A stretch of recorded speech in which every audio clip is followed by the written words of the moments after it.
গোমরাহ হওয়া না। যতক্ষণ পর্যন্ত তোমরা ওই জিনিসকে মজবুত করে ধরে রাখবে, তার মধ্যে একটা হলো আল্লাহ তাআলার কিতাব অর্থাৎ কোরআন কারীম, আর একটা হলো হুজুর সাল্লাল্লাহু আলাইহি ওয়াসাল্লামের হাদিস অর্থাৎ হুজুর সাল্লাল্লাহু আলাইহি ওয়াসাল্লাম যা কিছু বলে গেছেন, অথবা হুজুর সাল্লাল্লাহু আলাইহি ওয়াসাল্লামের তরিকা জীবনযাপনের পদ্ধতি।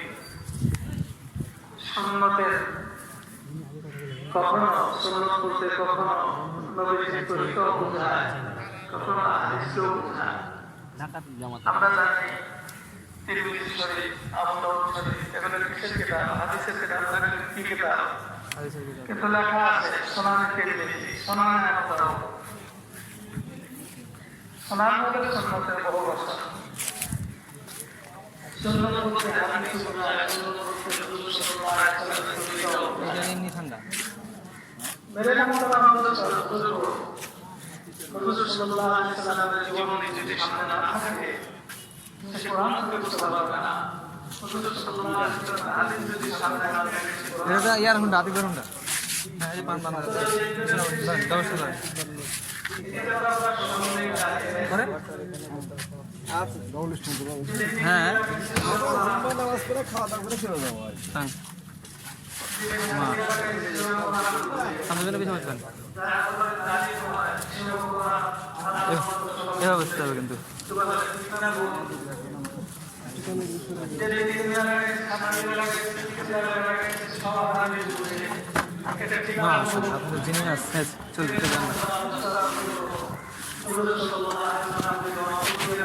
উঠে দেবেন। হ্যাঁ এটা আধেক ভারি সায়ান একটা বোতল দিচ্ছ রে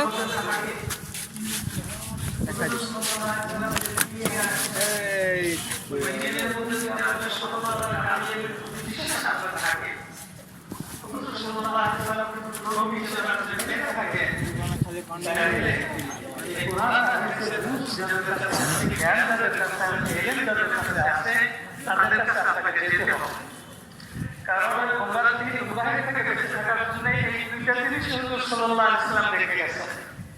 পাগলের পাংলা আছে আপনার বাড়ি না? হ্যাঁ আচ্ছা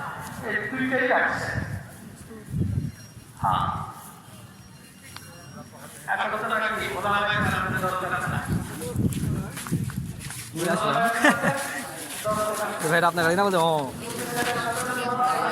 পুরো জায়গা নিয়ে আপনি বসে গেছেন, আমি ট্যাঙ্কিতে বসে আছি। আমার টানলে তো কোনো সমস্যা হতো না, আপনার যন্ত্রণায় কিছুই করতে পারলেন না। যে এই লোক বুঝাইছিল, এই লোক বুঝাইছিল।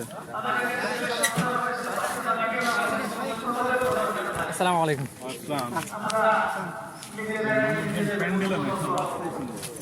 গরম তো প্যান্ডেল ব্যস্ত করেন, ব্যাপক গরম যায় ওই জন্য।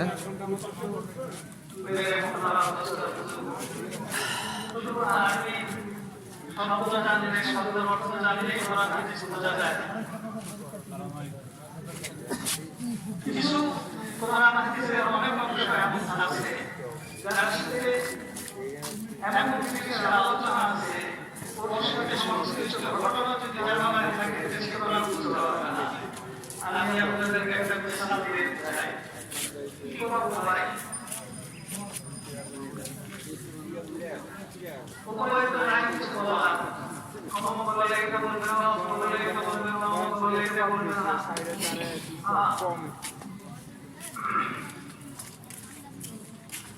এটা যদি বিষয়টা নিজে থেকে বলে থাকে, তাহলে আল্লাহ জায়গায় থাকবে। কেউ যদি তাকে বলে উদ্বুদ্ধ করে থাকে, কোনো জায়গায় থাকবে। এটা তো বলতে পারে যে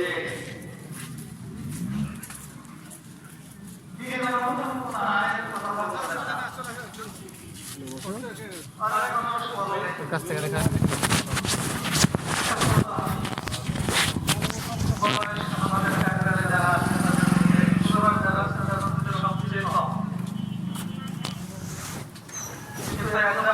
সমস্যাটা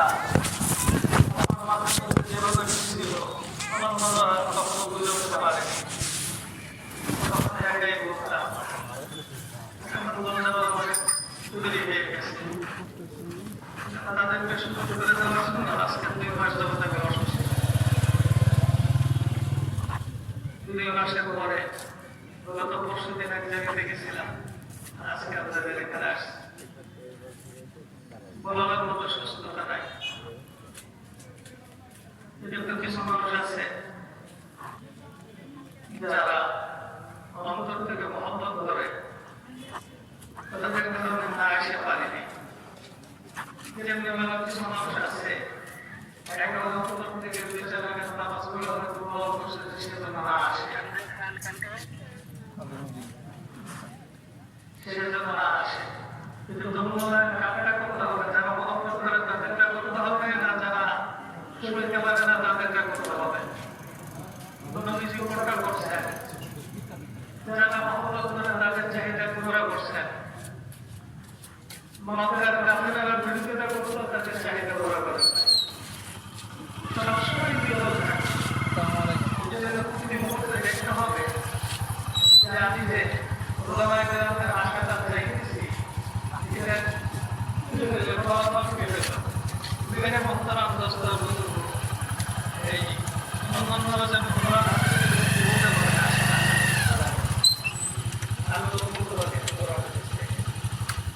বাস্তব কিছু কথা বলতে পারি আর যেগুলা হয়তো আপনাদের উপকারে আসতে পারে। ছোট সময় ওয়াজ শুনছিলাম, আপনারা অনেকে নাম শুনছেন। যশোরের মহাদেশ হিসেবে পরিচিত ছিলেন রহমতুল্লাহ আলাইহি, মাওলানা আবুল হাসান সাহেব রহমতুল্লাহ আলাইহি। যশোরের রেলওয়ে স্টেশন আমাদের সামনে যার হাতে পড়া, যার হাতে মানে এত অপরপক্ষ মানুষ ছিলেন।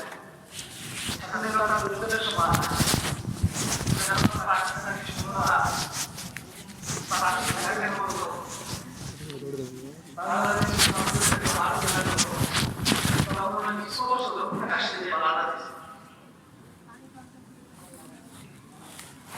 তোমরা যদি মুসলমান হয়ে থাকো, এই ভাবনাটা করার লোকে নাই, কোরআন হাদিস আমাকে দেখাতে হবে। আমরা ওনার বুকে 5টা গুলির দাগ দেখছি, এই অপরাধে রাইফেল দিয়ে আমাদের বুকের মধ্যে 5টা গুলি করা হয়েছে। 1 2 3 একটু চামড়া দাগ পড়ে গুলি চলে যায়। 4 পঞ্চম যখন করছে তখন বেগুলো করতেছিল, সেগুলো বসে পড়ে গেছে।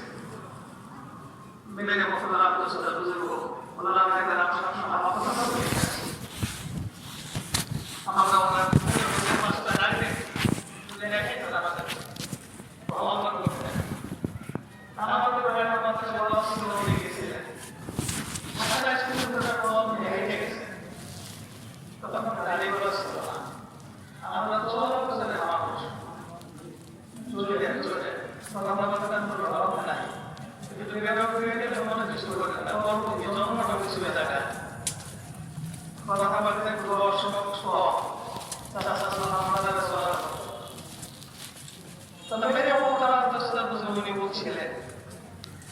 উনি বলছিলেন যে কেউ যদি একজন তাজবেলেকে সম্মান করলো, ইজ্জত করলো, সেজন্য বনি ইসরায়েলের একজন নবীকে সম্মান করলো। কেউ যদি একজন আলেমকে সম্মান করলো, সেজন্য বনি ইসরায়েলের 70 জন নবীকে সম্মান করলো। হযরত ইলিয়াস রাহমাতুল্লাহ আলাইহি মেহনতে যতগুলো মাকসাদ থেকে শুরু করছেন, তার মধ্যে অন্যতম মাকসাদ ছিল এই সাধারণ মানুষের সম্পর্ক আলেমদের সাথে কিভাবে গড়ে তুলে। কিভাবে সৃষ্টি হয়, যার কারণে বলছেন ওলামাকে জিয়ারত করো, আইনে ইবাদত সম্ভব, ওলামাদের সাথে দেখা সাক্ষাৎ করা দিয়ে সরাসরি ইবাদত মনে করো। এখন যারা এই কথাটা বললে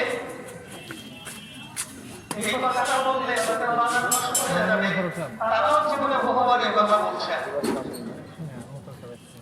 একটু চিন্তা করে দেখেন, তাদের কাছে যে জিজ্ঞাসা করেন, হঠাৎ করে জিজ্ঞাসা করেন, জবাব দিয়ে দেবে যে হ্যাঁ এটা হচ্ছে ইলিয়াস রাহমাতুল্লাহ আলাইহি বলছেন।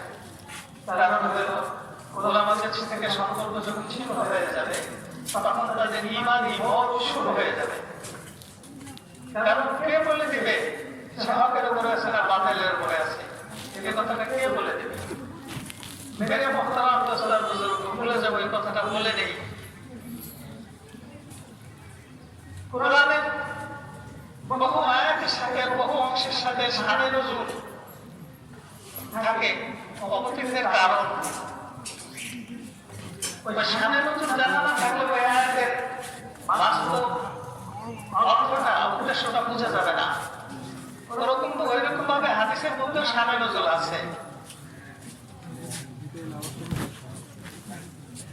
একটা হাদিস হুজুর সাল্লাল্লাহু আলাইহি ওয়াসাল্লাম বলছিলেন, যখন আবু হুরায়রা রাদিয়াল্লাহু তাআলা আনহু মুকসিরিন সাহাবা অধিক পরিমাণে হাদিস বর্ণনা হয়েছে যাদের থেকে, তার মধ্যে অন্যতম একজন অধিক পরিমাণে হাদিস বর্ণনা করছেন উনি।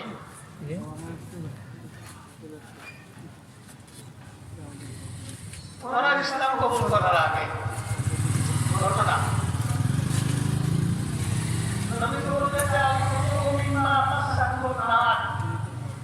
আপনি স্পর্শ করছে এমন কোন জিনিস যদি খায় ব্যবহার করে তাহলে তাকে উযু করতে হবে। হযরত আবু হুরায়রা রাদিয়াল্লাহু তাআলা মসজিদ নববীতে এই মাসআলা শোনাইতেছিলেন, এই হাদিস শোনাইতেছিলেন। হযরত আব্দুল্লাহ বিন ওমর রাদিয়াল্লাহু তাআলা আনহুমা, হযরত আবু হুরায়রা রাদিয়াল্লাহু তাআলা এই হাদিস যখন নবী বলছিলেন তখন ছিলেন না, হযরত আব্দুল্লাহ বিন ওমর রাদিয়াল্লাহু তাআলা আনহু ছিলেন। উনি বড় বিচক্ষণ মানুষ ছিলেন, বড় বুদ্ধিমান মানুষ ছিলেন। ইসলামী কিতাবের মধ্যে কোরআনের তাফসীর, হাদিস, সিয়ার, এর মধ্যে হযরত আব্দুল্লাহ বিন ওমর রাদিয়াল্লাহু তাআলা আনহুর অনেক ঘটনা বর্ণনা করা আছে। সৌদিদের মধ্যে যে ঘটনা মানে আল-উযু মিম্মা মাসাবুন নার, আগুন স্পর্শ করছে এমন কোন জিনিস ব্যবহার করলে তাকে আবার উযু করতে হবে। তো নিজে বললেন যে চাচা না, তাহলে কি আপনি বলতে চান যে গরম পানি দিয়ে কেউ যদি উযু করে তাহলে তার আবার ঠান্ডা পানি দিয়ে উযু করতে হবে? আবু হুরায়রা রাদিয়াল্লাহু তাআলা একটু সহজ সরল মানুষ ছিলেন, উনি লিখে গেলেন, আমি হাদিস শোনাইতেছি এর উপরে নিজের ব্যক্তিগত মতামত প্রকাশ করতেছ। হযরত আব্দুল্লাহ বিন ওমর রাদিয়াল্লাহু তাআলা চিন্তা করলেন যে এই সময় ওনাকে হিসেবে বেশি বোঝানো যাবে না, ওনাকে খামোশ রাখলেন। পরবর্তীকালে উনি শানে নজুল শোনাইলেন। কি শোনাইলেন? শানে নজুল শোনাইলেন যে একবার মদিনাতে আসরের পরে একটা উৎসব হয়েছে। মদিনা বসতি তখন খুব অল্পই ছিল। অধিকাংশ বাড়িওয়ালারা লুটের থেকে ভাগ নিচ্ছে, কেউ 80 কেউ 100 কেউ 200 এভাবে ভাগ করে নিচ্ছে।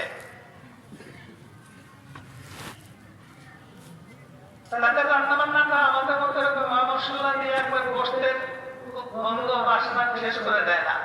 কেউ পোড়ায় খাইছে, কেউ বাবা বানায় খাইছে, কেউ সিদ্ধ করে খাইছে লবণ দিয়া। এইভাবে যদি খায় তাহলে গন্ধ থাকে না মুখের মধ্যে।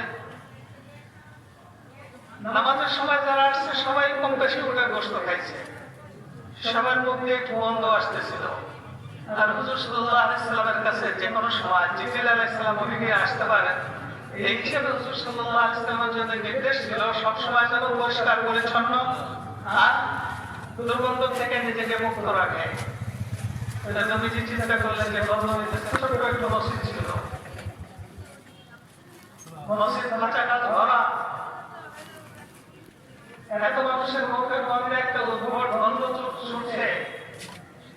নবীজি রাগ করার তো স্বভাব ছিল না, রাগ করতেন না, শাসন করতেন কোনো মায়া ভাবনার কথায়। নবীজি মজমার দিকে তাকায় একদম মুচকি হাসি দিয়ে বললেন, আল-উযু মিম্মা মাসাবুন নার, আগুনে স্পর্শ করছে এমন জিনিসটা ব্যবহার করলে তাকে উযু করতে হবে। সকল সাহাবী মসজিদ থেকে বের হয়ে গেলেন, যে পানি উঠাইলেন, পানি দিলেন, মেসাব করলেন, ফেরাল করলেন, তুলি করে চলে আসলেন, উযু কেউ করেন নাই। তারা উযু করে তো তারা মসজিদে ঢুকছে, কেউ উযু করেন নাই। তারা বুঝতে পারছে এই উযুর অর্থ হলো মুখটাকে ধুয়ে ফেলানো, মুখটাকে পরিষ্কার করে ফেলানো।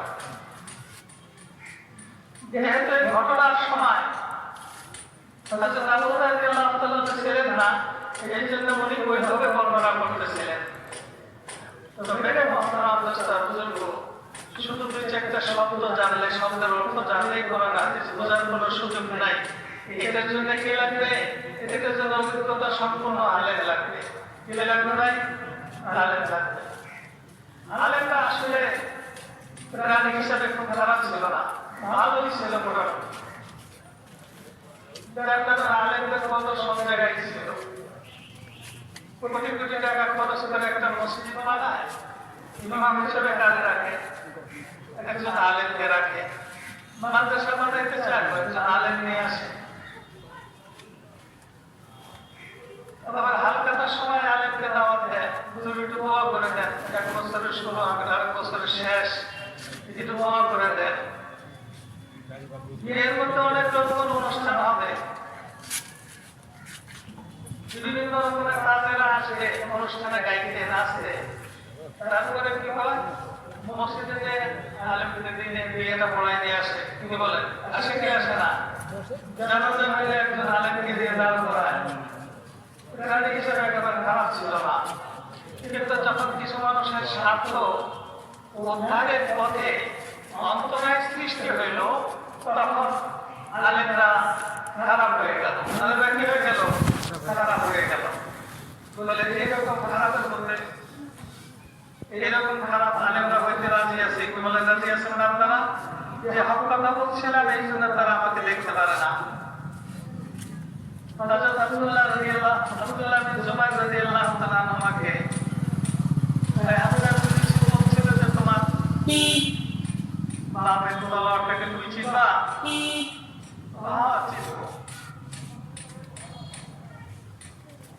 তোমার মুখটা একটু ঝরে গেছে, ভাঙা জোড়া। এখানে কি তলোয়ারের গুণাগুণ বর্ণনা করা হলো না তলোয়ারের দোষ বর্ণনা করা হলো? ভাঙা তলোয়ার, এটা দোষ না গুণ? এমন এমন দোষ, একেবারে জঘন্য দোষ। কিন্তু পরে বললেন যে কাফেরদের সাথে লড়াই করতে করতে তলোয়ারটা ঝাঁঝরা হয়ে গেছে, ঝরে গেছে। এখন দোষ হলো আর গুণ হইল? আপনারা খুব ভালো করে বলবেন, ওই সমস্ত ভাইদেরকে বলতেছি খুব ভালো করে বলবেন, আলেমদের সাথে আমাদের কোনো দুশমনি নেই, কিন্তু ওরা হক কথা বলে এই জন্য আমাদের দুশমন। খুব ভালো করে বলবেন, আমি অনুমতি দিয়ে গেলাম, খুব ভালো করে বলবেন। যারা কোরআন হাদিসের কথা বলে, কি বলে? কোরআন হাদিসের কথা বলে।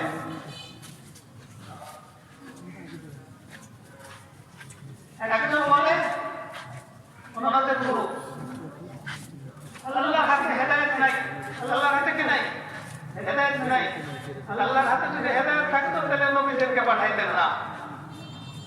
কোরআনের পক্ষে বলছে না বিপক্ষে বলছে? কোরআনের মধ্যে কি আছে? ইন্নাকা লা তাহদি মান আহবাবতা ওয়ালাকিন্নাল্লাহ ইয়াহদি মান ইয়াশা।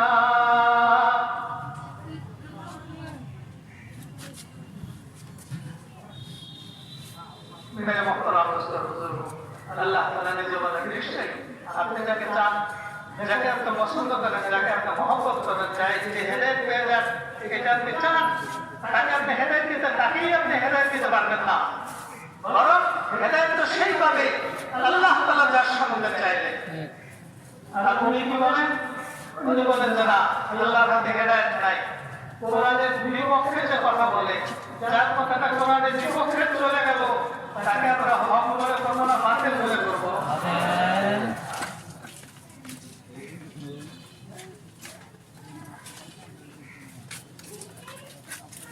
একজন ব্যক্তি বলে কথাটা যে মসজিদে ইমামতি করে মাদ্রাসায় পড়ায়, ইমামতি করে মাদ্রাসায় পড়ায় যে বেতন নিতেছে, তারা তো জান্নাতে যেতে পারে, কিন্তু বেশ্যাদের পরে যাবে, বেশ্যাদের পরে যাবে। তাদের কামাইতে বেশ্যাদের কামাইয়ের চেয়ে খারাপ।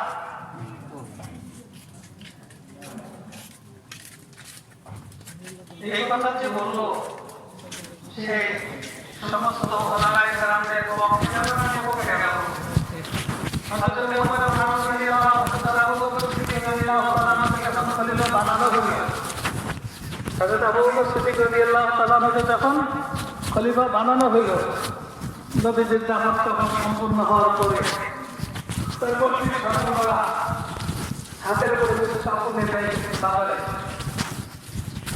হযরত ওমর রাদিয়াল্লাহু তাআলা দেখে বলছেন যে আজকে সে আবু বকর কোথায় যেতেছে তো বাবা নাই যায় কেন আপনি কাপড় কাপড় দিচ্ছি আমার পরিবারের খরচ করতে চেষ্টা করেন সারা মুসলমানদের কি হবে সারা মুসলমানদের দায়িত্ব তো আপনাকে দেওয়া হচ্ছে বলে যে ওইটা তো আগের থেকেই আসছে তো এটা কি করবো বলে যে পরামর্শ করুন তাহলে তোমার পরামর্শ করার জন্য ডাকলে আশারা এবং আশারা সকলকেই ডাকলে আল্লাহর কাছে সেরাদের সেরা আশারা এবং আশারা আল্লাহর কাছে সেরাদের সেরা আশারা এবং আশারা তখন সকলেই বেঁচে ছিলেন সকলকে ডাকলেন দেখেন ইসলাম যখনই কোনো সংকটের মুখে পড়ছে তখনই সবচেয়ে অভিজ্ঞ পুরানো যারা আছে তাদেরকে ডাকছে তাদেরকে নিয়ে পরামর্শ করছে প্রথমে পরামর্শ করলো আজকের এই ব্যাপারটায় ফয়সালা কে করবে আজকের এই ব্যাপারটা ফয়সালা কে করবে সকলে একমত হইল হযরত আবু উবাইদা ইবনে জাররাহ রাদিয়াল্লাহু তাআলা আনহু করে কারণ হুজুর সাল্লাল্লাহু আলাইহি ওয়াসাল্লাম ওনাকে একটা বিশেষ ওনার ব্যাপারে বিশেষ একটা সুসংবাদ দিয়ে গেছিলেন আমিনু হাযিহিল উম্মাহ এই উম্মতের মধ্যে সবচেয়ে বড় বিশ্বস্ত মানুষ তার সমতুল্য কেউ নেই ওনাকে ফয়সাল বানাইলেন রায় নেওয়া হলো যে আবু বকর রাদিয়াল্লাহু তাআলা আনহু যাকে গতকালকে আমরা খলিফা নির্বাচন করছি তো উনি এখন বাজারে যেতেছেন আগের মতো ব্যবসা বাণিজ্য করার জন্য অথচ লক্ষ লক্ষ মুসলমান যে কোনো সময় যে কোনো জনের সমস্যা হইতে পারে তখন ওনাকে কোথায় পাবে এখন আমরা কি করতে পারি রায় নেওয়া দেওয়া শুরু হইল রায় আসতে লাগলো যে ওনার জন্য আমরা কিছু ভাতা নির্ধারণ করি বাইতুল মালের পক্ষ থেকে যে ভাতায় ওনার সংসার চলবে আর ওনার ওই ব্যবসা বাণিজ্যের ব্যস্ততার দরকার পড়বে না এখন প্রশ্ন হলো যে ভাতাটা কত হবে ভাতাটা কত হবে উনি একজন কুরাইশি সেই হিসেবে ভাতা হবে উনি হুজুর সাল্লাল্লাহু আলাইহি সাল্লামের জামাই সেই হিসেবে হুজুর সাল্লাল্লাহু আলাইহি সাল্লামের শ্বশুর সেই হিসেবে ভাতা হবে বা উনি হুজুর সাল্লাল্লাহু আলাইহি সাল্লামের সাথে হিজরতের সময় গাড়ি সরে থাকতেন সেই সময় এই মর্যাদার কারণে ভাতা হবে বা উনি হিজরত করছেন গাড়ি সরের ঘটনা যদি বিস্তারিত বলতে যাই কারো চোখেই পানি থাকবে না হিজরতের পথে যেইভাবে হুজুর সাল্লাল্লাহু আলাইহি সাল্লামকে হযরত আবু বকর সিদ্দিক রাদিয়াল্লাহু তাআলা আনহু শত্রুর হাত থেকে বাঁচানোর জন্য পাগলের মতো কখনো সামনে দৌড়েছিলেন কখনো পিছিয়ে দৌড়েছিলেন গাড়ি সরের মধ্যে যখন ছিলেন উনি গর্তের মধ্যে যেয়ে দেখলেন ছোট ছোট ফুটা ছোট বড় নানান রকমের ফুটা হুজুর সাল্লাল্লাহু আলাইহি সাল্লাম প্রেশার ছিলেন 6 মাস যাবত কেনই যেন এখানে আসার পরে ঘুমায় পড়লেন হযরত আবু বকর সিদ্দিক রাদিয়াল্লাহু তাআলা আনহু চিন্তা করলেন যে কোন একটা সাপ বিচ্ছু তো ওখান থেকে বের হয়ে এসে নবীকে ধ্বংসন করতে পারে এই ছিদ্রগুলো নিজের পরনের কাপড় ছিঁড়ে ছিঁড়ে বন্ধ করা শুরু করলেন বন্ধ করতে করতে এখন এমন হইল গায়েরটাও শেষ পরনেরটা নাভির থেকে হাঁটু পর্যন্ত আছে সামান্য ছিঁড়লে হাঁটুটা বের হয়ে যাবে কিন্তু একটা ফোঁটা রয়ে গেছে ওই ফোঁটাটার মধ্যে পা দিয়ে রাখলেন যেটা আশঙ্কা করতেছিলেন ওইটাই বাস্তবায়ন হলো ওইখান থেকে একটা সাপ হযরত আবু বকর সিদ্দিক রাদিয়াল্লাহু তাআলার পায়ের মধ্যে ছোবল দিয়ে দিল বিষাক্ত সাপ মুহূর্তের মধ্যে হযরত আবু বকর সিদ্দিক রাদিয়াল্লাহু তাআলার শরীর নীল হয়ে গেল ব্যথাতে ভরে গেল ভাই ছবি তুলতেছেন কারা যেন ছবি তুলেন না ওলামায়ে কেরাম এটাকে হারাম মনে করে, হ্যাঁ, এটাকে হারাম মনে করে।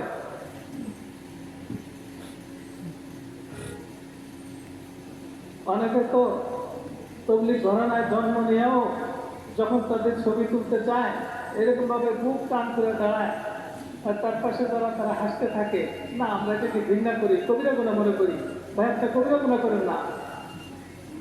যারা খুশি হয় তাদের ছবি নিয়ে আসেন যে দেশের বাইরের থেকে, এখানে এই কামটা করেন না, হারাম, ছবি তোলা হারাম। চোখ দিয়ে ঝরঝর করে পানি পড়লো, হুজুর সাল্লাল্লাহু আলাইহি সাল্লামের শরীর মোবারকের পানি পড়ার সাথে সাথে নবীজি চোখ খুললেন, দেখলেন যে আবু বকর নীল হয়ে গেছে। জিজ্ঞেস করলেন কি হয়েছে, পায়ের থেকে ইশারা করলেন। হুজুর সাল্লাল্লাহু আলাইহি সাল্লাম ওইখান থেকে নিজের জবান থেকে একটু, মুখ থেকে একটু লালা বের করে, থুতু বের করে ওইখানে লাগাই দিলেন। আল্লাহ তাআলা হযরত আবু বকরকে সুস্থ করে দিলেন। নিজে মরে যাবে, কোনো ভয় নাই, নবীর জন্য ক্ষতি না হয়। এইরকম সঙ্গী, সেটা যাচাইতে আনা হবে, বিবেচনায় আনা হবে। কোন বিবেচনায় কোন দিক প্রাধান্য দিয়ে থাকে তার ভাতা নির্ধারণ করা হবে। মেরে মোহতারাম দোস্ত বুজুর্গ, ইসলামের মধ্যে কোনোটাই কিনা বেশি গ্রহণযোগ্য না। কুরাইশের রক্ত তাও গ্রহণযোগ্য না, নবীজির শ্বশুর তাও গ্রহণযোগ্য না।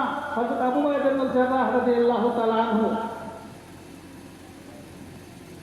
ফয়সালা করলেন, বেশি উঁচা দামের মহাজের তাও না, একেবারে নিচু মহাজের তাও না, মধ্যম সারির একজন মহাজেরদের যে ভাতা আমরা দিয়ে থাকি বাইতুল মাল থেকে, ওই পরিমাণে ভাতা আবু বকরের জন্য নির্ধারণ করা হোক। কারণ সবকিছু করার সাথে সাথে খলিফা তিনি হইতেন, উনি ইমামও ছিলেন, খতিবও ছিলেন। তাইলে হযরত আবু বকর রাদিয়াল্লাহু তাআলার ভাতাটা কিসের উপরে যাই পড়লো? ইমাম খতিব এই জন্যও তো নাকি? ওই সময় ইমামতি কে করতেন? যে জামানায় ইমাম খলিফা ছিলেন ওই জামানায় ইমামতি সে করতেন। পরবর্তীকালে খেলাফতটা যখন দেখি আর ইসলামী আদর্শে খেলাফত প্রতিষ্ঠিত হয় না, তখন বাদশারা খলিফারা এই জগতে অযোগ্য হয়ে গেল। তখন নতুন করে ইমাম রাখার প্রয়োজন হইল, নতুন করে কি হইল? ইমাম রাখার প্রয়োজন হইল। তাই যদি থাকতো তাইলে তো হিন্দুস্তানে মোদি জুম্মার নামাজ পড়াইতো। তো মেরে মোহতারাম দোস্ত বুজুর্গ, তাইলে হযরত আবু বকর সিদ্দিক রাদিয়াল্লাহু তাআলা আনহু কামাইটাও বেশ্যাদের চেয়ে নিকৃষ্ট কামাই।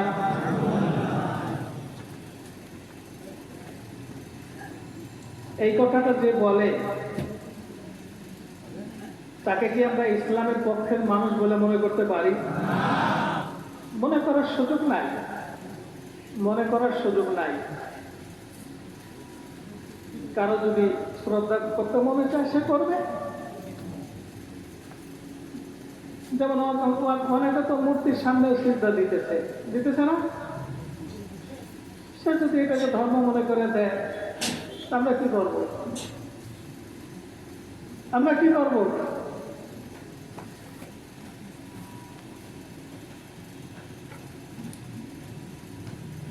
আমরা সকলেই মুসলমান, এর মধ্যে কারো কোনো সন্দেহ আছে নাকি? এবারে মোহতারাম দোস্ত বুজুর্গ, আমাদের কারো কোনো সন্দেহ নাই। কিন্তু মুসলমান হওয়ার জন্য, মুসলমান বলে ওই লোকটাকে যে লোকটা ইসলামের সমস্ত হুকুমের সামনে নিজে মাথা নত করে দিছে, অর্থাৎ সমস্ত হুকুমকে যে স্বীকার করে দিছে এবং আদায় করে, সে হলো মুসলমান। মুসলমান হওয়ার জন্য প্রথম ইমানদার হইতে হয়। কি হইতে হয়? ইমানদার হইতে হয়। ইমানদার হওয়ার জন্য 7টা জিনিসকে বিশ্বাস করা ফরজ। 7টা জিনিসের উপরে ইমান আনা ফরজ। তার মধ্যে প্রথমটা কি?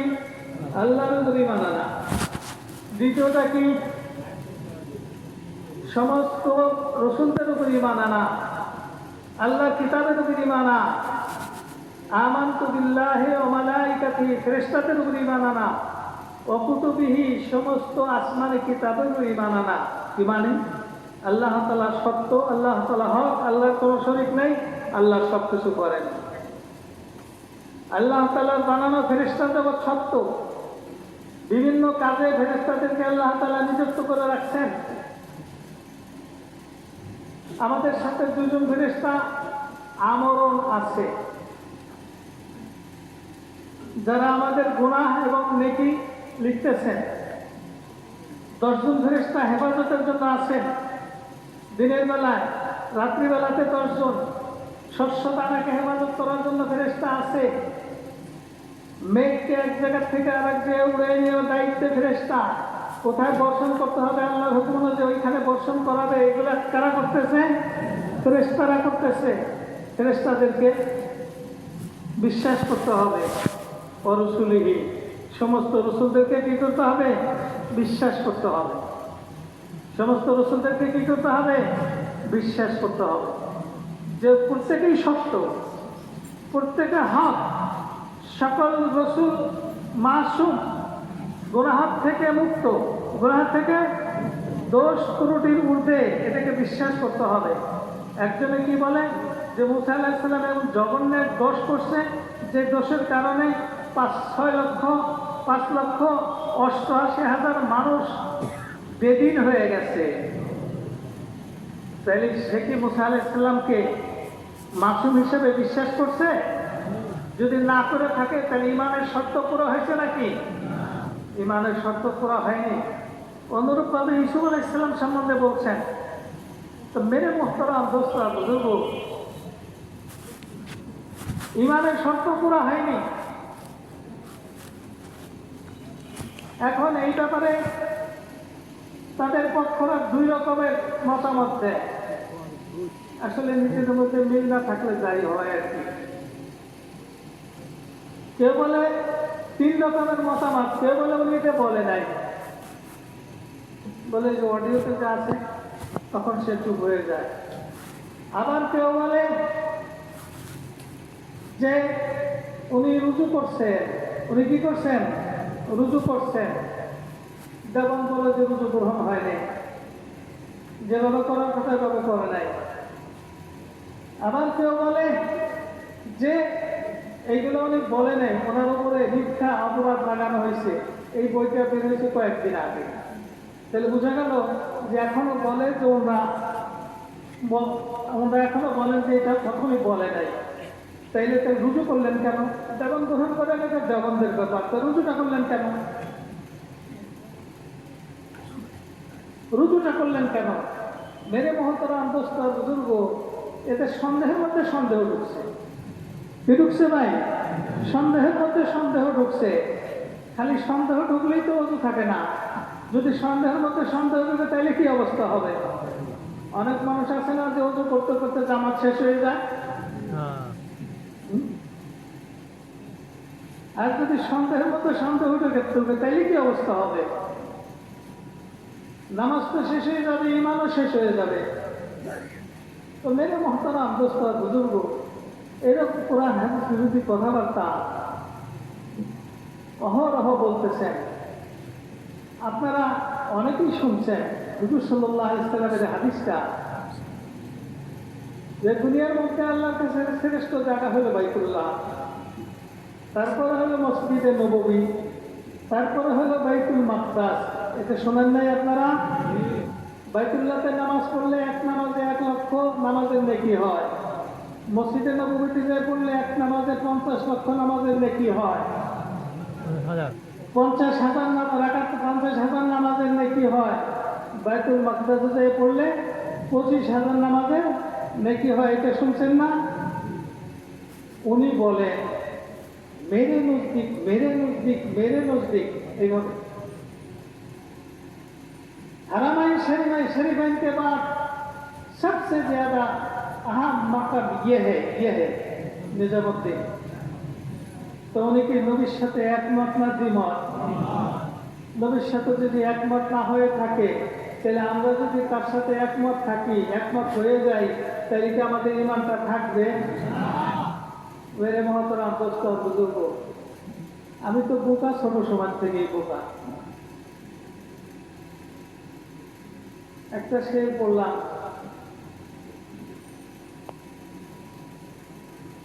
बेअदब ना तन्हा खुदरा दश्ते बात बल्कि आतिश हामा आफाके दात বেয়াদব শুধু নিজেকেই বঞ্চিত করে না, বলকে সারা দুনিয়াতে আগুন লাগায়। সারা দুনিয়াতে কি লাগায়?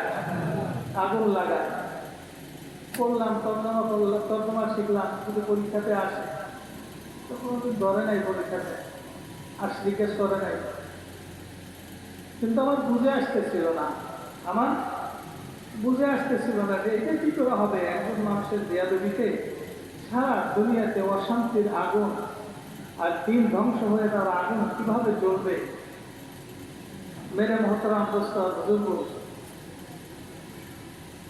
আমরা আগে প্রাইমারি স্কুলে পড়ার জমানাতে হাই স্কুলে কিছুদিন পড়ছিলাম। যেহেতু আমাদের এলাকায় কোনো মাদ্রাসা ছিল না, মা বাবার ইচ্ছে ছিল আগের থেকে মাদ্রাসায় পড়ালে, কিন্তু মাদ্রাসা ছিল না। সবচেয়ে কাছে যেটা সেটা প্রায় 42 কিলোমিটার দূরে, বর্তমানে 42 কিলোমিটার। সারা বছর হাইটে যেতে হইত। বর্ষার সময় কিছু একটা জায়গায় নৌকা যাওয়া যেত। আর ওই এলাকা ছিল খুব অভাব, মানুষ 2 বেলা খাইতে পারতো, এরকম সংখ্যা খুব কম, পরিবার খুব কম। আমরা ওই বাপ দাদা, তার বাপ দাদা স্কুলের জন্য খানা পিনা ভালোই খাইছি, বুঝলেন না? হিসাবের ছেলেবেলা একটু ভালোই তো খায়, ভালোই খাইছি। ওই না খাওয়ার কথা কল্পনা করতে পারতাম না। এই জন্য দেরি হয়ে গেছে মাদ্রাসায় যাইতে। আল্লাহ তাআলার দেরির কারণে কোনো গুনাহ হয়ে থাকলে যেন আল্লাহ তাআলা মাফ করে দেন। তখন অনেক হিন্দু শিক্ষকদের কাছে আমরা পড়ছি, তো কোনোদিনও ওই স্যারকে দেখলে, একজন ছিল আমাদের হাই স্কুলে জিতেন পণ্ডিত, অঙ্ক পড়াতেন, অঙ্ক পড়াতে খুব ভালো, আর সায়েন্স কিন্তু পড়াতেন। ওই স্যারকে যদি দেখতাম হাত পা অবশ্যই যেত, রাস্তার পাশে দাঁড়াই থাকতাম যে স্যার যেতেছে। যতক্ষণ তো স্যার পার না হয়ে যাবে এত সময় পর্যন্ত আর পার চলার কোনো শক্তি থাকতো না।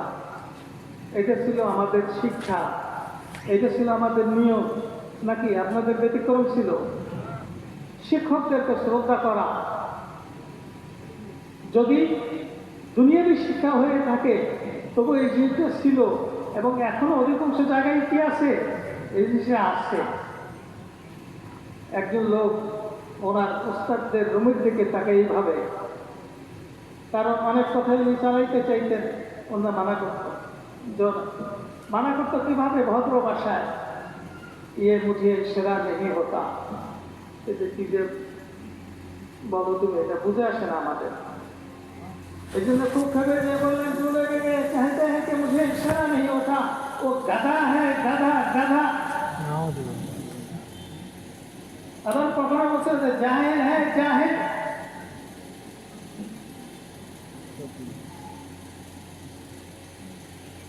মাওলানা আহমদ সাহেব ওনার বাপের চেয়ে বড়, ওনার বাপের চেয়ে বয়স। তাকে মশালা বসে জিজ্ঞেস করতো, বলে আমার তোমার রায় কে আছে? অমনি সাহেব তোমার রায় কি?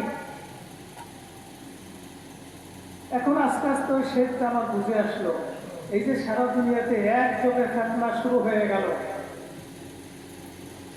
পাকিস্তানের আমলে রেডিওতে একটা অনুষ্ঠান হয়তো দুর্বার সৈনিক ভাইদের জন্য, তারপর কি করতো না, একযোগে এই যে আর কি বাসি খুশি সব বাজানো শুরু হয়ে যেত, একযোগে সারা দুনিয়াতে ফেতনা শুরু হয়ে গেল।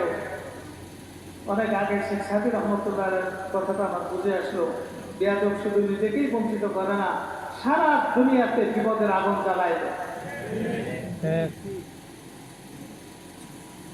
সারা দুনিয়াতে আগুন জ্বলছে কি জ্বলছে না? সারা দুনিয়াতে জ্বলছে। বলে তাহলে আল্লাহ কি করে? আল্লাহ বলে ঠান্ডা করতে পারে না? এতগুলি কথা নিজের মধ্যে মারামারি জড়া দিয়ে ধাক্কা ধাক্কি করে তো করে, কিন্তু যেরকম আপনাদের কাছে খবরটা আসে ওই রকম না আর কি। বুঝলেন না কথাটা? মানুষ একটু বেশি করে শোনায়। কাশ্মীরে যেরকম মারামারি খবর আপনারা শোনেন, তাতে কি আমাদের কাটারে থাকতে পারার কথা নাকি? না।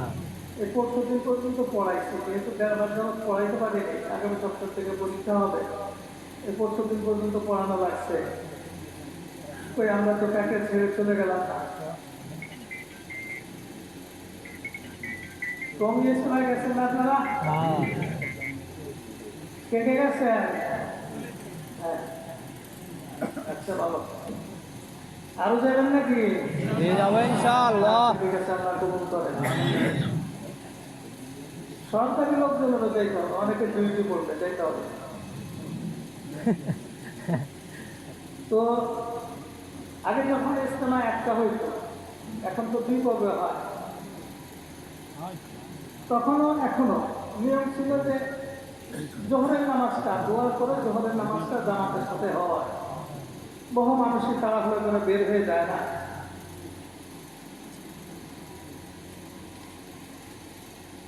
ইমামতির দায়িত্ব তো মৌলানা জুবায়ের সাহেবের উপরে।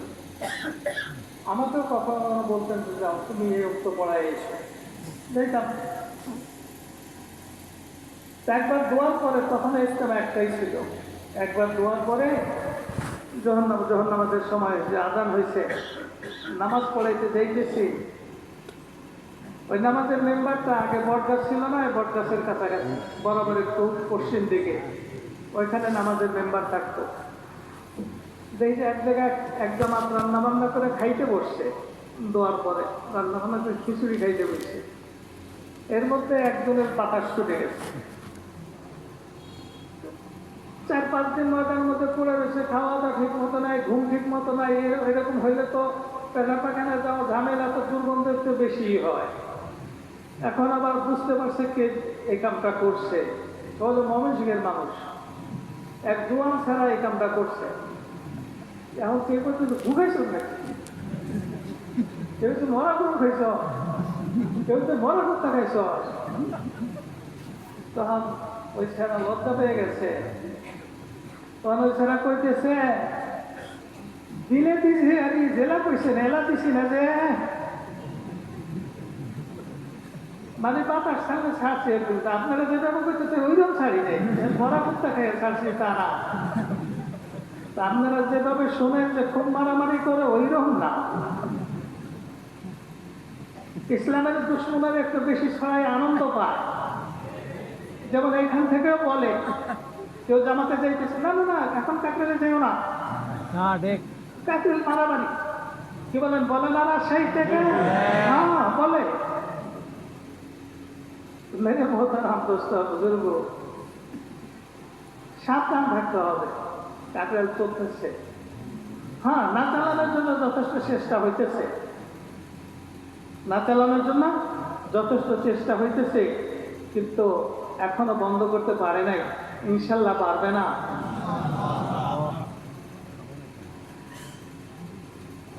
يريدون ليطفئوا نور الله بأفواههم والله متم نوره ولو كره المشركون।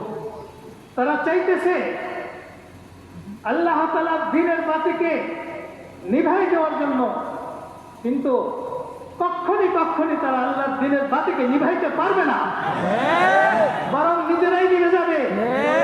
তাদের কোলের সন্তান, তাদের অনুযায়ী সন্তানের কাছে সে বাত হিসেবে নিভে গেছে। সন্তানের কাছে কোনো মূল্য তার বাপের নাই, কারণ বাপ যে কথাবার্তা বলে এই কথাবার্তার সাথে কোরআন হাদিসের মিল নাই। যার কথাবার্তার সাথে কোরআন হাদিসের মিল নাই, মেরে মোহতারাম দোস্ত আর বুজুর্গ, তার ইমানের সাথে ইমানি ইসলামী ইমান তার কোথা থেকে হবে? ইসলামী ইমান তাদের কাছে নাই।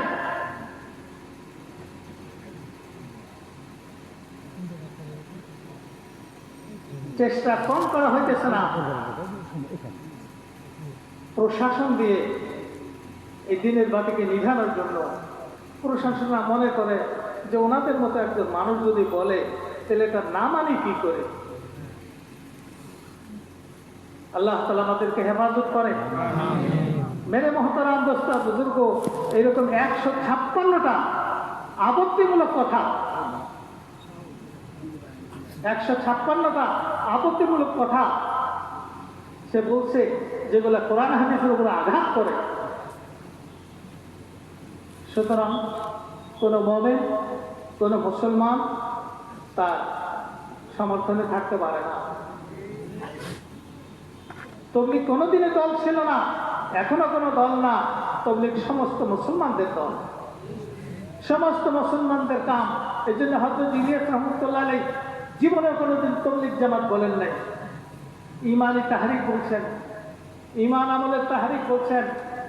মানুষকে ইমানদার বানানোর মেহনত, মানুষকে ইমানওয়ালা আমলওয়ালা বানানোর মেহনত। আজকে আমাদের গলায় তকমা ঝুলানোর জন্য চেষ্টা করতেছে যে আমরা নাকি পাকিস্তানি হয়ে গেলাম। কেন? পাকিস্তানিরা তবলিগ করে, এই জন্য আমরা তবলিগ করি, এই জন্য আমরা পাকিস্তানি। তো পাকিস্তানিরা নামাজ পড়ে, যারা যারা নামাজ পড়ে তারা কি? পাকিস্তানিরা কোরআন শরীফ পড়ে, যারা যারা কোরআন শরীফ পড়ে তারা কি? পাকিস্তানিরা হজে যায়, যারা যারা হজে গেছে তারা কি? আমাদের তবলিগের সাথে মিল থাকার কারণে যদি পাকিস্তানি হয়ে যাই, আপনাদের কাছে জিজ্ঞেস করি, উনি মন থাকা হাদিসটাকে ছাপানোর জন্য পাকিস্তানে কেন গেলেন?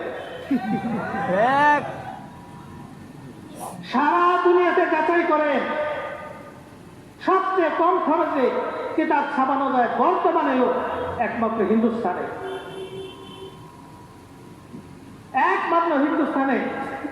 আপনারা যারা কিতাবের জগতের মানুষ তারা জানেন, একই কিতাব, যেমন মারিফুল কোরআন, পাকিস্তানের মুফতি শফি সাহেব রহমতুল্লাহ আলাইহির লেখা একটা তাফসীরের কিতাব, যার অনুবাদ হয়েছে, এত প্রয়োজনীয় কিতাব, ইসলামিক ফাউন্ডেশন থেকে যার অনুবাদ করা হয়েছে।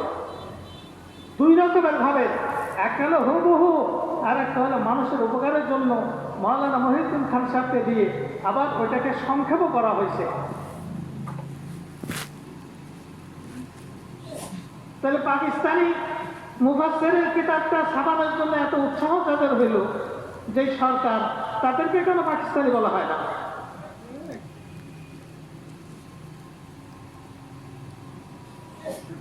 কেন বলা হয় না?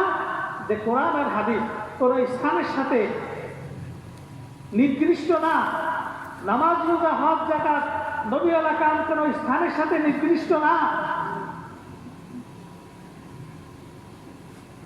এই তবলিগের মেহনতের দ্বারা যেমনিভাবে আমাদের দেশে লক্ষ লক্ষ মানুষ যাদের জীবনযাত্রার গতি, জীবন চলার গতি একটু উল্টা দিকে ছিল, তাদের গতি ঠিক হয়েছে, হয় নাই ভাই? অনুরূপভাবে পাকিস্তানেও হয়েছে, অনুরূপভাবে সারা দুনিয়াতে হয়েছে। আমরা যখন 91 সালে মঙ্গোলিয়াতে গেছি, তখন সেখানে কোনো মসজিদ ছিল না। আমরা 15-16 জন মানুষ পাইছি যারা পুরা মঙ্গোলিয়াতে ঘুরে, যারা শুধু লা ইলাহা ইল্লাল্লাহ মুহাম্মদ রাসূলুল্লাহ বলতে পারে, মুহাম্মাদুর রাসূলুল্লাহ বলতে পারে না। আল্লাহর মেহেরবানিতে এই তবলিগের কারণে গত 5 বছর আগে মঙ্গোলিয়া থেকে একটা জামাত আসছিল, তাদের কাছে কারগুজার, তারা আমার সাথে দেখা করতে আসলো। যেহেতু আমি মঙ্গোলিয়াতে সফর করছিলাম 91-তে, তারা বললো যে এই পর্যন্ত 35 জন মানুষের 3 চিল্লা দিছে, প্রায় 72 জন মানুষের 1 চিল্লা দিছে, 3 দিন লাগাইছে। এরকম মানুষ কয়েকশো, 20টা মসজিদ হয়েছে। তো মেরে মোহতারাম দোস্ত আর বুজুর্গ, তো সবচেয়ে কম খরচ, ছাপা খরচ সবচেয়ে কম ওই মারিফুল কোরআন। হিন্দুস্তানিটার দাম বর্তমানেও 1100-1200 টাকা, আর পাকিস্তানি ছাপা যেটার দাম কত? প্রায় 2700-2800 টাকা। খরচ এত বেশি। তো উনি পাকিস্তানে চলে গেলেন কেন? উনি একজন জিম্মাদার, নিজামুদ্দিনের জিম্মাদার সাথীদের মধ্যে একজন। তখন ওই 3 জন বাচ্চা ছিলেন, ওনার নানা সহ, যে 3 জনকে ফয়সাল বানানো হয়েছিল, ওনার নানা বাচ্চা ছিলেন, নাকি ওনার নানা ইন্তেকাল করছে, মাওলানা জুবাইর হোসেন বাচ্চা ছিলেন। তো ওনার মতো মানুষ একটা দেশে যাবে, ওই দেশের মার্কাজ ওনারা জানবে না, যেই জেলায় গেছে ওই জেলার মার্কাজ ওনারা জানবে না। গোপনে যে একটা বাড়িতে ঢুকবেন আর ওইখানে যে কিতাবটা ছাপানোর লেখানোর ব্যবস্থা করে আসবেন, এর কারণটা কি? এই কিতাবটা নিয়ে এত লুকোচুরির কারণ কি? কিতাবের মধ্যে যা আছে তা তো কোরআন আর হাদিসেরই কথা আছে। কোরআনের আয়াতও আছে, হাদিসও আছে। এটা কি কোনো গোপন জিনিস? তো লুকোচুরি করতে গেলেন কেন? এই কথাটা জবাব দেন। যেমনিভাবে সাবানের ক্ষেত্রে লুকোচুরি করা হয়েছে, অনুরূপভাবে নেশাদ হিসেবে চালানের ক্ষেত্রেও লুকোচুরি করছে। মশওয়ারাতে আসে নাই, একবার আসছিল, সকলেই অমত করছে। কারণটা কি? শুরু থেকে কেন আলাদা পথ চলার স্বভাব এই জন্য মেরে মোহতারাম দোস্ত বুজুর্গ, সারা দুনিয়াতে সাদা সিধা মানুষদের একটা জামাত, যাদের একমাত্র উদ্দেশ্য হলো আখিরাত, সুন্নাত শরীয়তের পাবন্দি হলো যাদের জীবন। এই সমস্ত মানুষদেরকে যদি এদের উপরে কর্তৃত্ব আনা যায়, এদেরকে যদি নিয়ন্ত্রণে আনা যায়, তো মনে যা আসবে এটা চালাইতে পারবে। আর ওনার মনে কি কি আসতেছে এটা এক এক করে প্রকাশ পাইতেছে।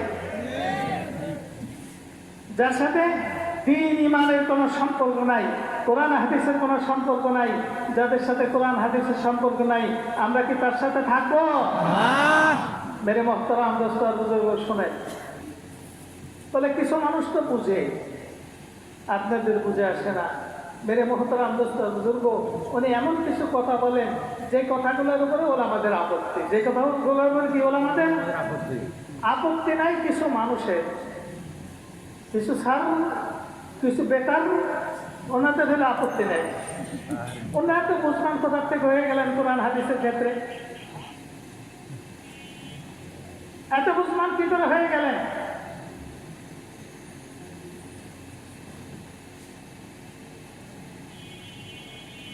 অনেকে বলেন ওলামার সাথে নাই, ওলামারা নাই কে বলছে? ঔরঙ্গাবাদের ইজতেমাতে প্রায় 40,000 ওলামাদের মজমা উনি কথা বলছেন। আচ্ছা, আমাদের দেশে যে এখন ইজতেমা হয়, তাতে পুরো বাংলাদেশকে কয় ভাগ করা হয়েছে? 4 ভাগ করা হয়েছে। 1 বছর 2 ভাগ, আর 1 বছর 2 ভাগ, ঠিক না? তা আমাদের সেটা ইজতেমাতে ওলামাদের মধ্যে শনিবার দিন কথাবার্তা হয় না? তখন কি পরিমাণে আলেম ওলামা জমা হয়? 10-12 হাজার হবে, কমপক্ষে 10-12 হাজার হবে। তো এক অংশ যদি 10,000 করে হয়, তাহলে 4 অংশে কত হইল? 40,000। 40,000 ওলামা ওনার বয়ান শোনে। ওখান থেকে মাত্র 400 বাইর করে দেন যারা ওনার সাথে আছে। বাইর করতে পারবেন? তা ঔরঙ্গাবাদের 42,000 সবই ওনার সাথে আছে। ওনার সাথে কিছু আছে যাদের একজন বড় বিপদে ছিল, 3 বছর আগে তাকে চ্যালেঞ্জ করছিল যে তুমি যে আলেম হয়েছো সার্টিফিকেট দেখাও। 3 বছরের মধ্যে দেখাইতে পারে না, 3 বছর পরে বাইর করে আনছে। কোথার থেকে আনছে কে জানে, 3 বছর পরে আনছে। তো মেরে মোহতারাম দোস্ত বুজুর্গ, কোরআন হাদিসের সাথে অমিল থাকার কারণে ওলামাদের ওনার কথা বুঝে আসে না, তো 2-1 জনের বুঝে আসে, 2-1 জনের বুঝে আসে।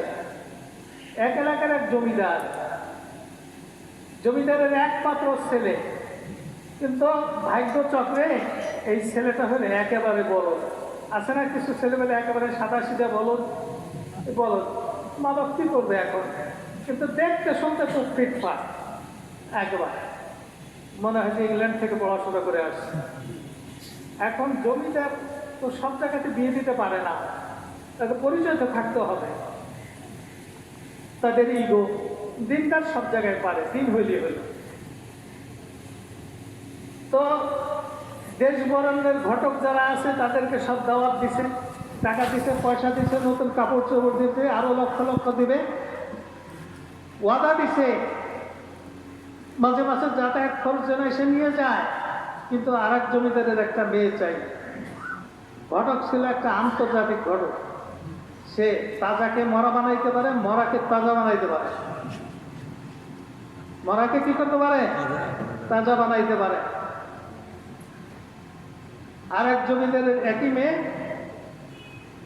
মেয়েদের মধ্যে এক ছেলে আছে 2-3 জন, ওইটার নজরে পড়ছে, লাগছে ওদের পিছনে, বুঝাইতে বুঝাইতে বুঝাইতে বুঝাইতে তাদেরকে একটু নরম করছে।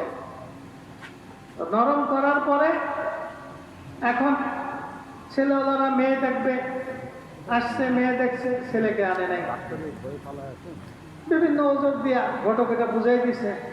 এখন মেয়েওয়ালারা ছেলে দেখতে যাবে, ঘটক আস্তে আস্তে তোয়া মোয়া 2 পৃষ্ঠা এক করে দিছে যে এই পৃষ্ঠা বাদ, ছেলে দেখার দরকার নাই। আরে দিতে চাইছে যে শুকরিয়া আদায় করো, বেশি টানাটানি করলেও ছেলে কিন্তু বিগড়ে যাবে, অনেক শিক্ষিত ছেলে, বেশি ওইটাও বাদ। এখন বিয়ের দিন তো ছেলের আসতে হবে নাকি? ছেলে কয় যে আমি যাব না, অত মানুষের মধ্যে যে কি বলবো কি হবে, আমি যাব না। আর মায়ে বুঝায়, বাপে বুঝায়, ও সোজা হয় না, ও যাবে না। এটার জন্য আবার ঘটককে বললো তৈরি করো, বলে যে ছেলে তৈরি করা তো আমার জিম্মায় না, মেয়ে জোগাড় করাটাও আমার জিম্মায় ছিল, এই জন্য এত লাখ টাকার চুক্তি ছিল, ছেলে তৈরি করে দেবো কেন? তার বদলে কি দিবা? বলে যে এত দেবো। তাইলে তৈরি করতে পারে, ছেলেরে বুঝে শুনে তৈরি করছে। সে চাচা আপনি তো আমায় তৈরি করতেছেন, সে ভাবলে যদি কথা বলতে পারেন তখন আমি কি করবো? তা কিচ্ছু বলবি না, একেবারে কিছু না বললে তো বিনা দলিলে বলবে যে এটা বলো বুবা, তখন কি হবে? তখন তো ইজ্জত সম্মান সব পাইছে হয়ে যাবে। তা কিছুই হবে না, আমি আছি, তুই খালি সালাম দিবি। সালাম তো জানি না। তখন 2 জন হুজুর রাখেন, ওরা সালাম মুখস্থ করা, 40 দিন পর্যন্ত সালাম মুখস্থ করাইছে। হ্যাঁ, যারা নাকি আজকাল ওই বড় হুজুরের কথা বুঝে তাদের দশা হলেই। আমাদের এলাকাতে এক লোক ছিল, খেজুর গাছ কাটতো শীতের দিনে, অসেল মন্ডল। আমার ছোট দাদারা আমরা ছোট সময় থেকে দেখছি, তার আগের থেকে দেখছি তবলিগে যায়। পাকিস্তানে বলে 2 বার গেছে, পাকিস্তানে পশ্চিম পাকিস্তানে 3 চিল্লা দিতে, এই দেশে 3 বার সফর করছে 1.5 বছর করে। দেশের মধ্যে প্রায় দল 1 বছর লাগাইছে ওনার সাথে চিল্লাই যেতেন। আমাদের মসজিদে ফজর নামাজ পড়তে আসতেন, তাদের এলাকায় মসজিদ ছিল না, বেশ দূরের থেকে আসতেন। ফজরের পরে সূরা কেরাতের মশক হইত। সে অসিল মন্ডল থেকে আজীবন কাল শুনছি বিসমিল্লাহির রহমানির রহিম পড়তে। এইটা শুনলেই আমার দাদা খেতে যেতেন। 40টা দিন পর্যন্ত তোমাকে আমি শিখাইলাম যে লা ইলাহা ইল্লাল্লাহ মুহাম্মাদুর রাসূলুল্লাহ আর বিসমিল্লাহির রহমানির রহিম। আর দেশে এসে ভুলে যাও, এসে বলো যে লা ইলাহা ইল্লাল্লাহ মুহাম্মাদুর রাসূলুল্লাহ বিসমিল্লাহির রহমানির রহিম। এই কোনটা আজকাল বড় আলেম হয়ে গেছে, ওনারা বড় আলেম হয়ে গেছে। ওনাদের নাকি লাগে না, ওনারা কোরআন বোঝে, হাদিসে বোঝে। তো সালাম শিখাইছে। যাই হোক, এখন দিতে পারে সালাম। বাপের জায়গা তো সালাম দাও, সালাম আলাইকুম। মা বেলা তো সালামটা শোনাতো, সালাম আলাইকুম। চাচাই বলে যে বাবা সালামটা শোনাতো, আসসালামু আলাইকুম। শিখছে, রিহার্সেল দিচ্ছে, সব কিছু হয়েছে, কোয়ার্টার ফাইনাল হয়েছে, সেমিফাইনাল হয়েছে, টিকছে, ফাইনালে চলছে। যে যখন গেটের সামনে দেখছে সব অপরিচিত মানুষ, কি আর সালাম কি, ওর তো কাপড় নাপাক হয়ে গেছে। এখন গোটাকে খুশায়, এখন খুশায়, তখন কয় সেলবেল্লা। এখন শুই না তো মেয়েরা সব খেপছে, এই কোন বলদ মেয়ে এই লইটারে দিতে সালাম দেবে, সে জায়গাটা কইল কি? এখন বাপ মাথা নিচে করে সরছে, চাচাদের ভয় তো আগেই, চাচারা আগেই কইছিলাম যে না যাইলে না শুই না, না দেখে সিদ্ধান্ত নেব না। এখন ভাইরা খেপছে, খালু খেপছে, মেয়ে সবাই খেপা। এখন ঘটক বলে, আরে ভাই কি হয়েছে, আপনারা এরকম করেন কেন? এই বাটা বদমাইশ, এরকম করবো না। কোথার থেকে গাধা বলদ একটা ধরে নিয়ে শুনতে, সালামটা পর্যন্ত দিতে জানে না। তো এটা নিয়ে খেপছেন, তা তো বুঝতে পারিনি, তা তো বুঝতে পারিনি। শয়তানি যার মাথার মধ্যে বেশি, সে কিন্তু অনেক ঠান্ডা হয়। সব এলাকায় দেখবেন, আস্তে আস্তে কথা বলে, আস্তে আস্তে কথা বলে। ভালো করে খেয়াল করে, যে কোনো মজমায় বড় শয়তান যে তারা দেখবেন খুব আস্তে আস্তে কথা বলে। আমার এই ফর্মুলাটা নিয়ে সাথে নেবে, আর সব কিছু তো ভুলে যাবেন, এই ফর্মুলাটার সাথে রেখে। হ্যাঁ, তো মেরে মহতারাম দোস্ত, আমি তো এটা বুঝতে পারিনি যে এইটা নিয়ে আপনাদের আপত্তি, এটা একটা আপত্তির বিষয়। কেন, কি হয়েছে, কি বলছে সে? এবার খুব একটু চলে, কি বলছে সে শোনেন না আপনি? বললেন যে সেলবেল্লা। আপনারা, আমি আপনাদেরকে হাজারবার বলিনি, ছেলেটা জন্মের থেকে বিদেশে থাকছে, বিদেশে পড়াশোনা করছে, দেশীয় ভাষা সবসময় তার মুখেই আসে না। যেই কালচারের মানুষ, ওই কালচারে তার অভ্যাস। আরে সেলবেল্লা তো সালামকেই সেলবেল্লা বলে। বলে কোন ভাষায় সেলবেল্লা বলে? তো এটা হলো রায়মনি উর্দু। এইবার সব চুপ হয়েছে। রে, বিদেশি ভাষায় সালাম দিচ্ছে, আমরা বুঝতে পারি নেই, সব ভেবে গেলাম। আচ্ছা ঠিক আছে ভাই, রায়মনি উর্দু তো বুঝলাম, তাহলে আমরা জব দেবো কিভাবে? বলে যে আপনারা বলেন ভেল্লা সেল। মেরে মহতারাম দোস্ত বুজুর্গ, উনি কোরআন হাদিসের নামে এমন কিছু কথা বলে, এটা কোরআন হাদিসের সাথে মিলে না, ওরকম রায়মনি উর্দু বলে। আর রায়মনি উর্দু ওনারা দুই একজনে বুঝে, আর কেউ বুঝে না।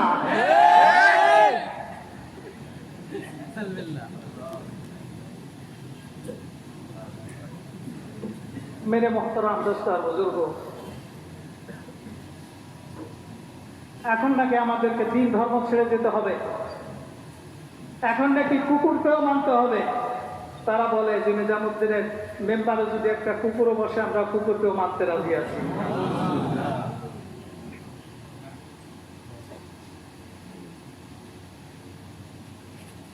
কুকুরকেও মানতে রাজি আছি।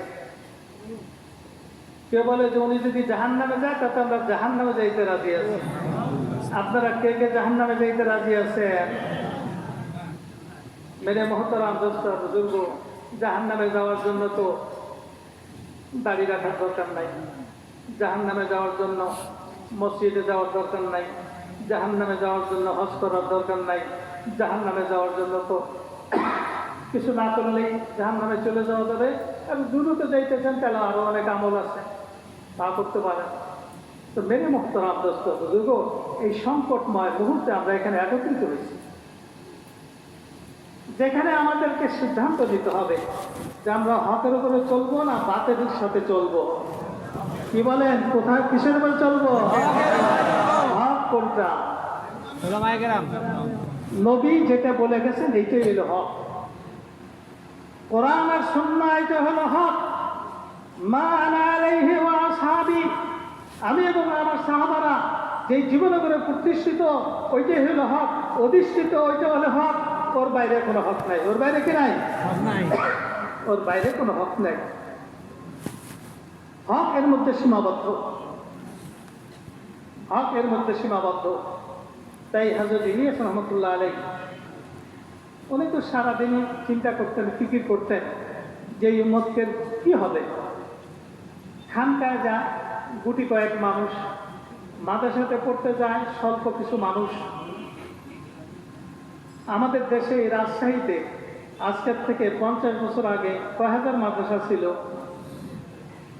বলেন, রাজশাহী আর হলো বলেন, কয় হাজার মাদ্রাসা ছিল 50 বছর আগে? হাতে গোনা কয়েকটা মাদ্রাসা ছিল এই মুসলমান দেশে। তাহলে যে সমস্ত দেশে মুসলমানদের সংখ্যা কম, ওই সমস্ত দেশে মাদ্রাসার সংখ্যা কম হবে না বেশি হবে? ওইখানে কয়টা ছিল? ওইখানে কয়জন মানুষ মাদ্রাসাতে পড়তে যাইত? বাকি অধিকাংশ মানুষই ইসলাম থেকে বিচ্ছিন্ন ছিল। আমাদের এলাকার এক লোক ছিলেন, আমাদের সম্পর্কে দাদা হইত। আমাদের পাড়াটা কয়েকটা পরিবার নিয়ে একটা পাড়া।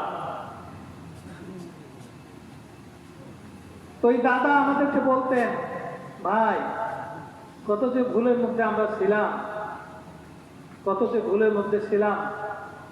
তা আমি ছোট সময় দেখছি এই মুসলমানদের ঘরে ঘরে সরস্বতী পূজা হইত। সরস্বতী পূজা কি, এটা কেন হইত? বলে যে এই সরস্বতী পূজা এই জন্য করতো যাতে পোলাপান শিক্ষা বিদ্যা পায়, বিদ্যা না হয় পোলাপান। মনসা পূজা হইতো, ঢাকনের উপরে সাপের মাথা, মনসা পূজা করত যাতে করে সারা বছরে সাপের কামড় থেকে মুক্ত থাকা যায়। তাইলে যদি মাদ্রাসা মসজিদ তবলিগের এই চর্চা থাকতো তাইলে কি এগুলো থাকার কথা ছিল? যখন এই মাদ্রাসা মসজিদের চর্চা শুরু হয়েছে তখন থেকে কি মুসলমানের ঘরে এগুলো আসে? এটা যারা বিশ্বাস করে, যারা এদের ধর্ম মনে করে তারা করবে, তারা তাদের হিসাব আল্লাহ তাআলার কাছে দেবে, সবার হিসাবে আল্লাহর কাছে দিতে হবে। তো মেরে মহতরাম দোস্ত আর বুজুর্গ, এই জন্য শতকরা 99.99 মানুষের সাথে, মুসলমানের সাথে দিনের কোনো সম্পর্ক ছিল না। হযরত ইলিয়াস রহমতুল্লাহ আলাইহি এদেরকে নিয়ে পরেশান ছিলেন। কয়েক রাত্রি এমন হইল যে সারা রাত্রি খালি এপাশ থেকে ওপাশে যায় আর বলে যে হ্যাঁ ঘুম নাই। কয়েক রাত্রি পার হওয়ার পরে ওনার স্ত্রী ভয় পেয়ে গেলেন যে ওনার কোনো কারণে মনে কষ্ট পেয়ে ঘরে আসলে আফসোস করে কিনা। যদি তাই হয়ে থাকে, স্বামী যদি আমার উপর নারাজ থাকেন তো আমার জন্য তো জাহান্নাম অবধারিত। কারণ স্বামীর পায়ের নিচে হইল মেয়েদের ভেস্ত জান্নাত।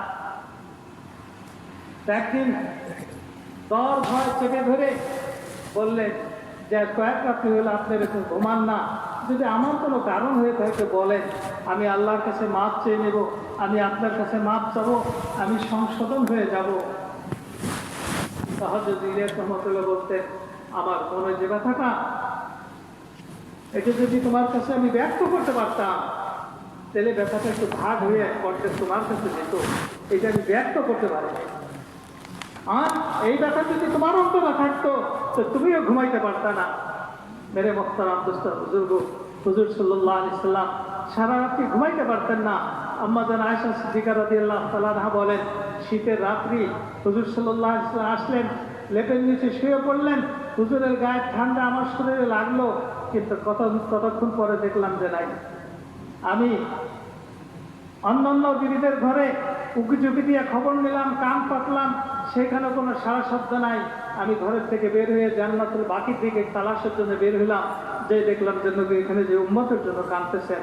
মেরে মোহতারাম দোস্ত বুজুর্গ, উম্মতের জন্য কান্দা এটা নবীদের কাম। আর নবী বলে গেছেন যে আমি দুনিয়ার থেকে চলে যাইতেছি, চলে যাব, আমি দুনিয়াতে চিরদিন থাকার জন্য আসিনি, তবে তোমাদের সমাধানের জন্য, যোগ জিজ্ঞাসার জন্য, তোমাদেরকে রাস্তা দেখানোর জন্য আমি একটা জামাত রেখে গেলাম, আমার ওয়ারিসিনদের জামাত রেখে গেলাম। আল উলামা ওয়ারাসাতুল আম্বিয়া, জামাত রেখে গেলাম। ওলামারা হলো নবীদের ওয়ারিস। হযরত ইলিয়াস রহমতুল্লাহ আলাইহি ওই আলেম সম্প্রদায়ের একজন আলেম ছিলেন।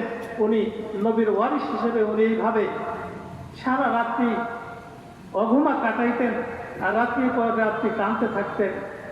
যদি কোনো কথা ওনার মনে একটার পরে একটা জালের মতো আসতো, যেইভাবে করলে হয়তোবা উম্মত মুসলমান দিনের দিকে আসতে পারে, এইভাবে করলে আসতে পারে, ওইটা নিয়ে আবার ইস্তেখারা করতেন, কাঁদতেন। যেটার দিকে বেশি ঝোঁক হইতো ওইটা নিয়ে ওলামাদের কাছে যেতেন, ওলামাদেরকে যে বলতেন যে আমার মনে চায়, আমার মনে হয় যে এরকমভাবে যদি আমি একটু কাজ করতে পারতাম তাইলে মুসলমানদের জন্য একটু ফায়দা হইতো। ওলামাদের মধ্যে যদি ওলামারা যদি একমত হয়ে যেত তাহলে ওইটাই উনি চালাইতেন, অন্যটাকে উনি চালাইতেন না। উনি বলতেন যে দেখো, আমার মুখ থেকে কোনো কথা শোনার পরে শুধুমাত্র আমার মুখ থেকে শুনছো, আর কারো কাছে যোগ জিজ্ঞাসা করা বেঁধে রেখে, যাচাই বেঁধে রেখে যদি তোমরা এটাকে বলা শুরু করো তাইলে আমার ভয় হয় এটা হয়তো একটা গুমরাহি ছড়ানোর কারণ হয়ে যেতে পারে। সুতরাং আমার মুখ থেকে যে কথাগুলো তোমরা শুনতেছ এটা ওলামাদের কাছে জিজ্ঞাসা করবা যে এই কথাটা কোরআন হাদিস অনুযায়ী কিনা। তারা যদি বলে যে কোরআন হাদিস অনুযায়ী, তখনই তোমরা বলা শুরু করবা, তখনই তোমরা বলা শুরু করবা। এই কথাকে কে বলে গেছেন? যার মেহনতকে নিয়ে আমরা গৌরব করি, গর্ব করি।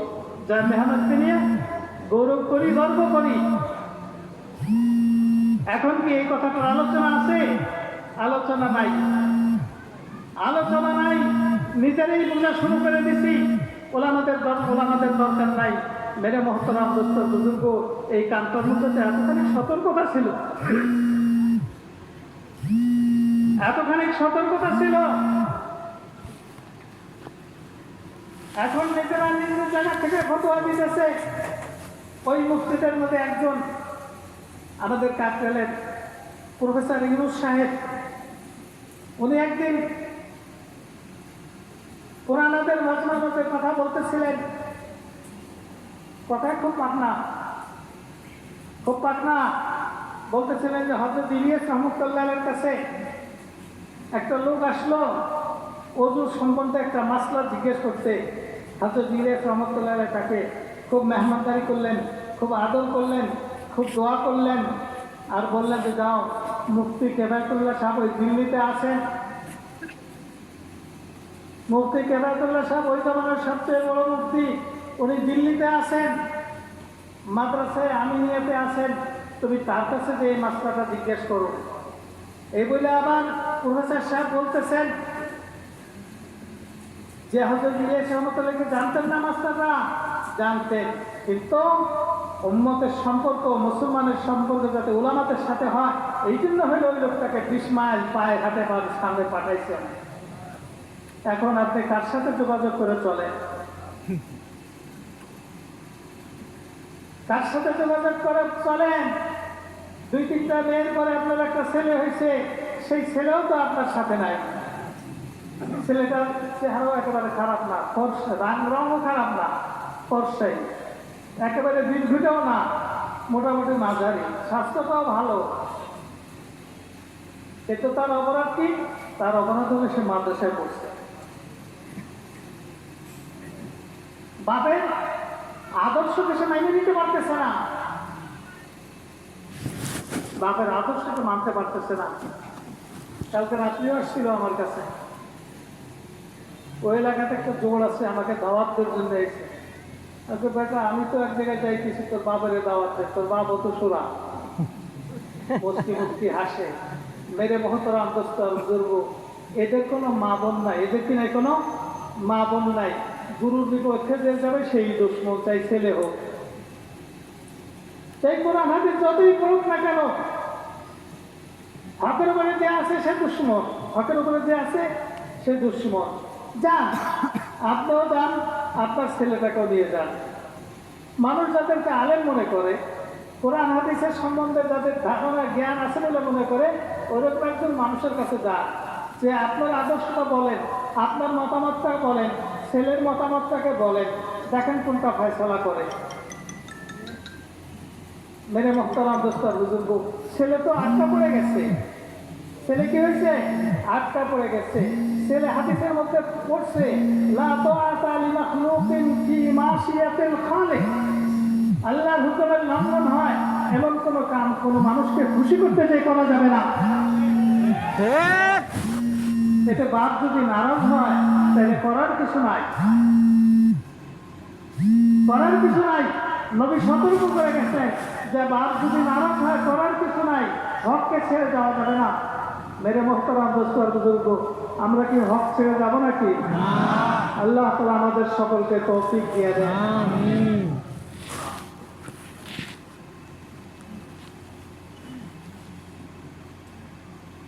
এক স্বামী স্ত্রী দীর্ঘদিন যাবৎ, বিয়ে যখন হয়েছে তখন একেবারে অভাবী ছিল খুব। ওই ছেলেটাও মানুষের কাছে খ্রিস্টান দিত, ওই মেয়েটাও মানুষের বাড়িতে কাম করতো। বিয়ের যোগ্য হয়েছে, বিয়ের বয়স হয়েছে, বিয়ে শাদী দিচ্ছে। আল্লাহ তাআলার মেহেরবানি হয়েছে যে পয়সা করি কামাইতে কামাইতে এখন এলাকার মধ্যে সবচেয়ে পয়সাওয়ালাদের মধ্যে একজন হয়েছে। সবচেয়ে পয়সাওয়ালাদের মধ্যে কি করছে? একজন হয়েছে। এখন একটু বউরে আদর করতে যে একদিন বলতেছে যে আরে এখন পয়সা করি হইলে লোকসান তো নাই, কিন্তু কি লাভ?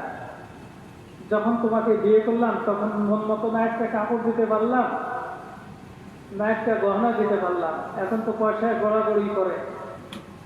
আর বেশি সান্ত্বনা দেয় স্বামীকে, গুরু এগুলো নিয়ে আপনার চিন্তা করেন না, যে অভাবের জমানায় বিয়ে করছে সেটা বাপের কাম করছে। স্বামীরে বলতেছে যে অভাবের জমানায় আমার বিয়ে করছেন, এটা বাপের কাম করছে। মেরে মহতারাম দোস্ত বুজুর্গ, আমার ওই দশা। যত বাধার মুখে এই কজন মানুষকে একত্রিত হইতে দিচ্ছে, এটা আল্লাহ তাআলার যথেষ্ট মেহেরবানি। বাধা দিতে কার সম্মত করে নাই?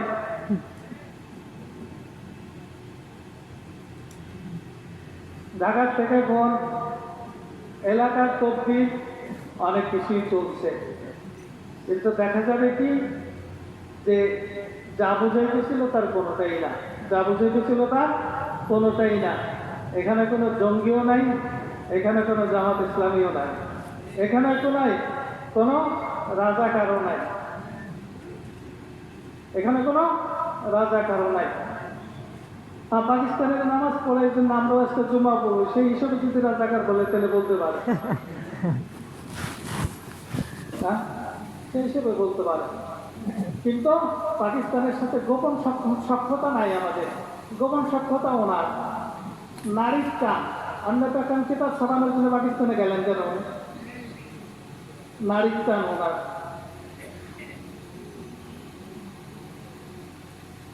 চোরে যদি চোর কয় তাই এই দুঃখটা একটু বেশি হয়, কি বলেন ঠিক ঠিক না? এই দুঃখটা একটু বেশি হয়। ওনাদের গোষ্ঠী যারা আছে তাদেরকে জিজ্ঞেস করেন যে এই কিতাবটা কোথা থেকে ছাপা হয়েছে এবং স্বয়ং উনি নিজে গেছেন কিনা।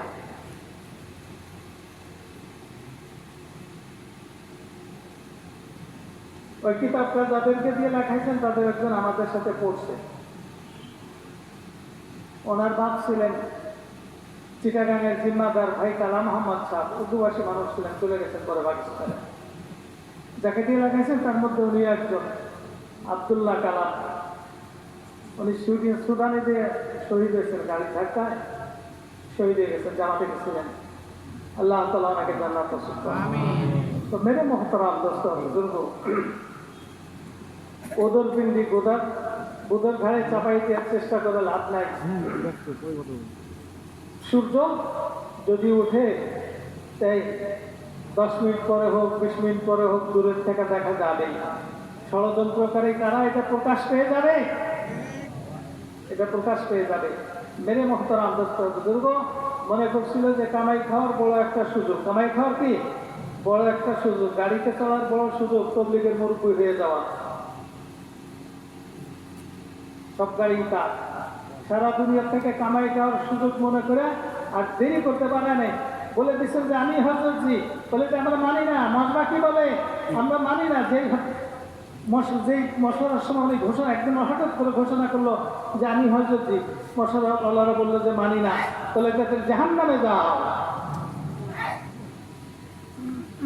এক কথা শুধু দাঁত জ্বালে নাকি বলবে যে জান্নাতে যাওয়া না জাহান্নামে যাওয়া। আমাকে মানলে জান্নাত, আমাকে না মানলে জাহান্নাম। আর এই শেষ জমানা দাজ্জালের আগে আর একজন মানুষের ফয়সালা করতেছে জাহান্নামে যাও। তাহলে জান্নাত জাহান্নাম কার হাতে নাই? মানুষের হাতে না আল্লাহর হাতে? মেরে মহতরাম দোস্ত বুজুর্গ, সতর্ক থাকতে হবে। অনইসলামিক দেশে কেউ যদি ইসলামের ক্ষতি করতে আসে তাইলে তো বোঝা মুশকিল, তাইলে তো বোঝা সহজ। কিন্তু ইসলামের দেশে যদি ইসলামের ক্ষতি করতে আসে তাইলে বোঝা কঠিন। তবলিগের বাইরের থেকে কেউ যদি তবলিগের ক্ষতি করতে আসে তাইলে তো চিহ্নিত করা সহজ। কিন্তু তবলিগের ভিতরে থেকে যদি তবলিগ করতে আসে, বিরোধিতা শেষ করতে আসে, তাইলে চিহ্নিত করা কঠিন। এই জন্য আমাদের আল্লাহর কাছে খুব দোয়া করতে হবে। কি করতে হবে? দোয়া করতে হবে। আমাদের বড়রা বলেন যে কমপক্ষে দৈনিক একবার সালাতুল হাজত পড়ো। কেউ বলেন যে যদি পারো তাইলে দৈনিক একবার করে, আমরা তো 2-4 দিন পর হইলেও সালাতুত তাসবিহ করে আল্লাহর কাছে মাফ চাও, আল্লাহর কাছে দোয়া করে এই কামটাকে হেফাজত করার জন্য দোয়া করবো তো ইনশাআল্লাহ। ভাই আমরা ইনশাল্লাহ মাশাআল্লাহর ময়দান না এটা, শুধু ইনশাল্লাহ মাশাআল্লাহ করে যাব না, এই আমলগুলা করতে হবে। যদি তবলিগের মেহনতকে আমরা আমাদের পরবর্তীতে যারা আসতেছে আমাদের সন্তানদের সন্তানেরা তাদের কাছে যদি তাদের জন্য রেখে যেতে চাই, তাহলে এটাকে দোয়া কান্নাকাটির মাধ্যমে এটাকে হেফাজত করতে হবে। আমাদের ভিতর থেকে শত্রু দাঁড়ায় গেছে, ভিতর থেকে কি হয়েছে? ভিতর থেকে শত্রু দাঁড়ায় গেছে এই কামটাকে ধ্বংস করার জন্য। এই কামটাকে কি করার জন্য? ধ্বংস করার জন্য। এই কামটা এমনি আসে নাই। এই কামটা আমাদের পর্যন্ত আসতে আমাদের রক্তের উপরে ভাসতে আমাদের এই কামটা আমাদের কাছে আসে, এমনিতেই আসে নাই। হুজুর সাল্লাল্লাহু আলাইহি ওয়াসাল্লাম উহুদের যুদ্ধের থেকে ফিরতেছেন। সারা মদিনাতে খবর হয়ে গেছে যে মুসলমানেরা উহুদের থেকে ফিরে আসতেছেন। বাচ্চাদের স্বভাব, যখন শুনে আব্বু হাটের থেকে আসতেছে, অফিস থেকে আসতেছে, ভাইয়া ইউনিভার্সিটি থেকে আসতেছে, হ্যাঁ ছোট চাচা বিদেশ থেকে আসতেছে, বাচ্চা কি বলে, আমি এয়ারপোর্টে যাব, কি বলে, বলে কি বলে না? সব জামানার বাচ্চাদের ধর্ম একটাই, বাচ্চারা সব বাড়ির থেকে বের হয়ে গেছে। কেউ বাপের কোলে উঠে ফিরে আসবে, কেউ ভাইয়ের কোলে আসবে, কেউ মামুর কোলে আসবে, কেউ চাচার কোলে আসবে, যে যতদূর যাওয়া সম্ভব যে রাস্তার উপর দাঁড়ায় গেছে। কেউ ছোট্ট একটা পাথরের উপর উঠে দাঁড়াইছে, তার চেয়ে বড় দ্বারা তার একটা টিলের উপর উঠে দাঁড়াইছে, দূরের থেকে দেখবে আব্বুকে। এইভাবে করতে করতে যার যার আব্বু আসলো তার আব্বুর কোলে চলে গেল, যার যার ভাই আসলো ভাইয়ের কোলে চলে গেল, যার যার মামু আসলো মামুর কোলে চলে গেল, চাচার অপেক্ষা যে আসলো চাচার কোলে চলে গেল। একজন যে আর লড়ে না, হযরত বশীর রাদিয়াল্লাহু তাআলা আনহু লড়ে না, দাঁড়ায় রয়েছে, দুই চোখ পানিতে ছলছল করতেছে। সকলেই চলে গেল, আমার আব্বু কোথায়? ততক্ষণ পরে দেখলেন যে হুজুর সাল্লাল্লাহু আলাইহি ওয়াসাল্লাম আসতেছেন। দৌড় দিয়ে উটের সামনে দাঁড়ালেন, যে বললেন যে ইয়া রাসূলুল্লাহ, আমার আব্বা কোথায়? হুজুর সাল্লাল্লাহু আলাইহি ওয়াসাল্লাম তো তার আব্বাকে নিজ হাতে দাফন করে আসছে। শহীদরা যেখানে মারা যায় সেখান থেকে তাদেরকে ফিরে আনতে না, ওইখানে তাদেরকে দাফন করতে হয়। হুজুর সাল্লাল্লাহু আলাইহি ওয়াসাল্লাম ওই এতিমের চেহারার দিকে তাকাইতে আর সাহস পাইলেন না, চেহারাটা একদিকে ঘুরাই দিলেন, ওইদিকে যে বললেন যে ইয়া রাসূলুল্লাহ, আমার আব্বু কোথায়? চেহারা বাম দিকে ঘুরাইলেন, যে বললেন যে ইয়া রাসূলুল্লাহ, আমার আব্বু কোথায়? হুজুর সাল্লাল্লাহু আলাইহি ওয়াসাল্লামের এবার ঝুঁক দিয়া মাথা নিচে করলেন, হাফা দিয়া হাত দিয়া ওই বাচ্চাটাকে কোলে উঠাইলেন, উঠে উঠের সামনে বসে চেহারাটা সামনের দিকে করে দিলেন, নবীর চোখ দিয়ে ঝরঝর করে পানি পড়তেছে। হঠাৎ করে ওই বশীরের গায়ে, বশীর রাদিয়াল্লাহু তাআলার গায়ে এক ফোঁটা গরম পানি পড়লো, বুঝতে পারলেন যে এটা চোখের পানি। এভাবে ফিরে তাকাইলেন, দেখলেন যে নবীজি কাঁদতেছেন। তো বলি ইয়া রাসূলুল্লাহ, তাহলে আমার আব্বুকে নাই, আর আব্বুকে মারা গেছেন? যদি মারা যেয়ে থাকেন তাহলে আপনি আমাকে এখানে নামাই দেন। মদিনাতে নিয়ে আমার কোনো লাভ নাই, আমার মা আগেই মারা গেছে, আমার বাপই আমার বাপ ছিল, আমার বাপই আমার মা ছিল, আজকে সে চলে গেল। সুতরাং মদিনার জঙ্গল আর পাহাড় আর মরুভূমি আমার কাছে সমান, আমাকে নামাই দেয়। হুজুর সাল্লাল্লাহু আলাইহি ওয়াসাল্লাম এইবার বুকের মধ্যে জড়াই নিয়ে বললেন যে আমার তোর দাঁড়িয়ে বসি মিনাল ইয়াউম আয়েশা তো উম্মুক ও মুহাম্মাদুন আবুক। অবশ্যই তুমি এটার উপর রাজি আছো যে এখন থেকে আয়েশা তোমার মা, মায়ের যত আবদার তুমি আয়েশার কাছ থেকে পুরো করে নেবে, আয়েশা পুরো করবে। বাপের কাছে যত আবদার তুমি মুহাম্মাদের থেকে পুরো করে নেবে, মুহাম্মদ থেকে পুরো করবে বলে অঙ্গীকার করতেছে। তুমি রাজি আছো কিনা? হযরত বশীর রাদিয়াল্লাহু তাআলা আনহু বলতেছেন, রাদিতু ইয়া রাসূলুল্লাহ, রাদিতু ইয়া রাসূলুল্লাহ, রাদিতু ইয়া রাসূলুল্লাহ।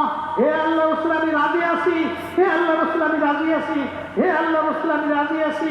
মেরে মুহতারাম দোস্ত বুজুর্গ, হুকুম জারি করে দেওয়া সহজ, এইটা বলতে পারবেন, এইটা বলা যাবে, এইটা বলা যাবে না, এইটা বলা যাবে না। হুকুম জারি করে দেওয়া সহজ, কিন্তু দিন এত সহজে মুসলমানের কাছে আসে না।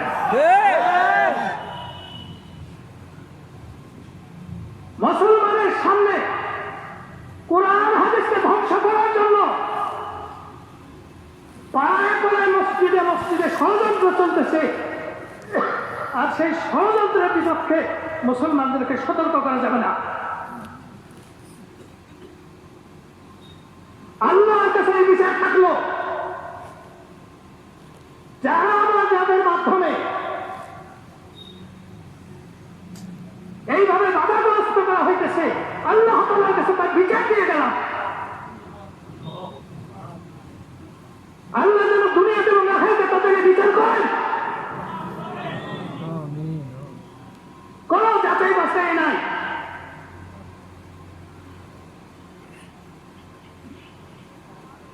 দুনিয়া এত জঘন্য পর্যায়ে পৌঁছে যাওয়ার পরেও কোন মামলার রায় যাচাই বাছাই ছাড়া দেওয়া হয় না।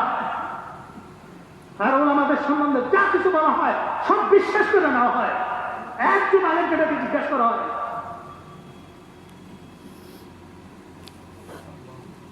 আলেম কি এত নিকৃষ্ট হয়ে গেল, এত জঘন্য হয়ে গেল যদি জঘন্য হয়ে যায় থাকে আপনাদের কাছে, আজকে আপনি যে জুম্মার নামাজ পড়াইতে যাই দেখেন যে আলেমরা নিকৃষ্ট হয়ে গেছে, তাদেরকে দিয়ে আর জুমা পড়ানো যাবে না, আমি আজকে জুমা পড়াবো। খালি মেম্বারে যেয়ে দেখেন কত চাইলে কত ভাত খবর হয়ে যাবে।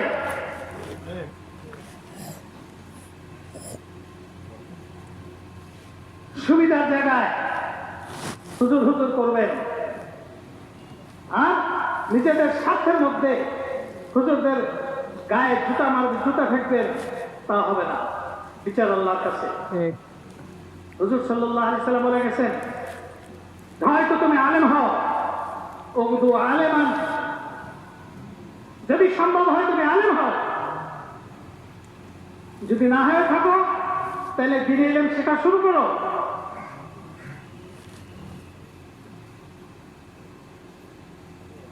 যদি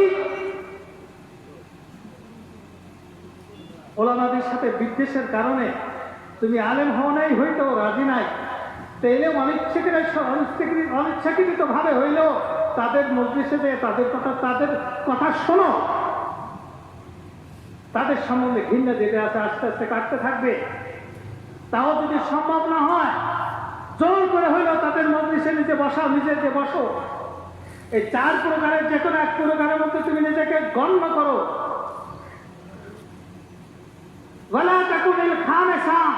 পঞ্চম কোনো প্রকার তুমি হও না, যদি হয়ে যাও তাহলে তুমি ফাতা হালিকা, তুমি ধ্বংস হয়ে যাবে।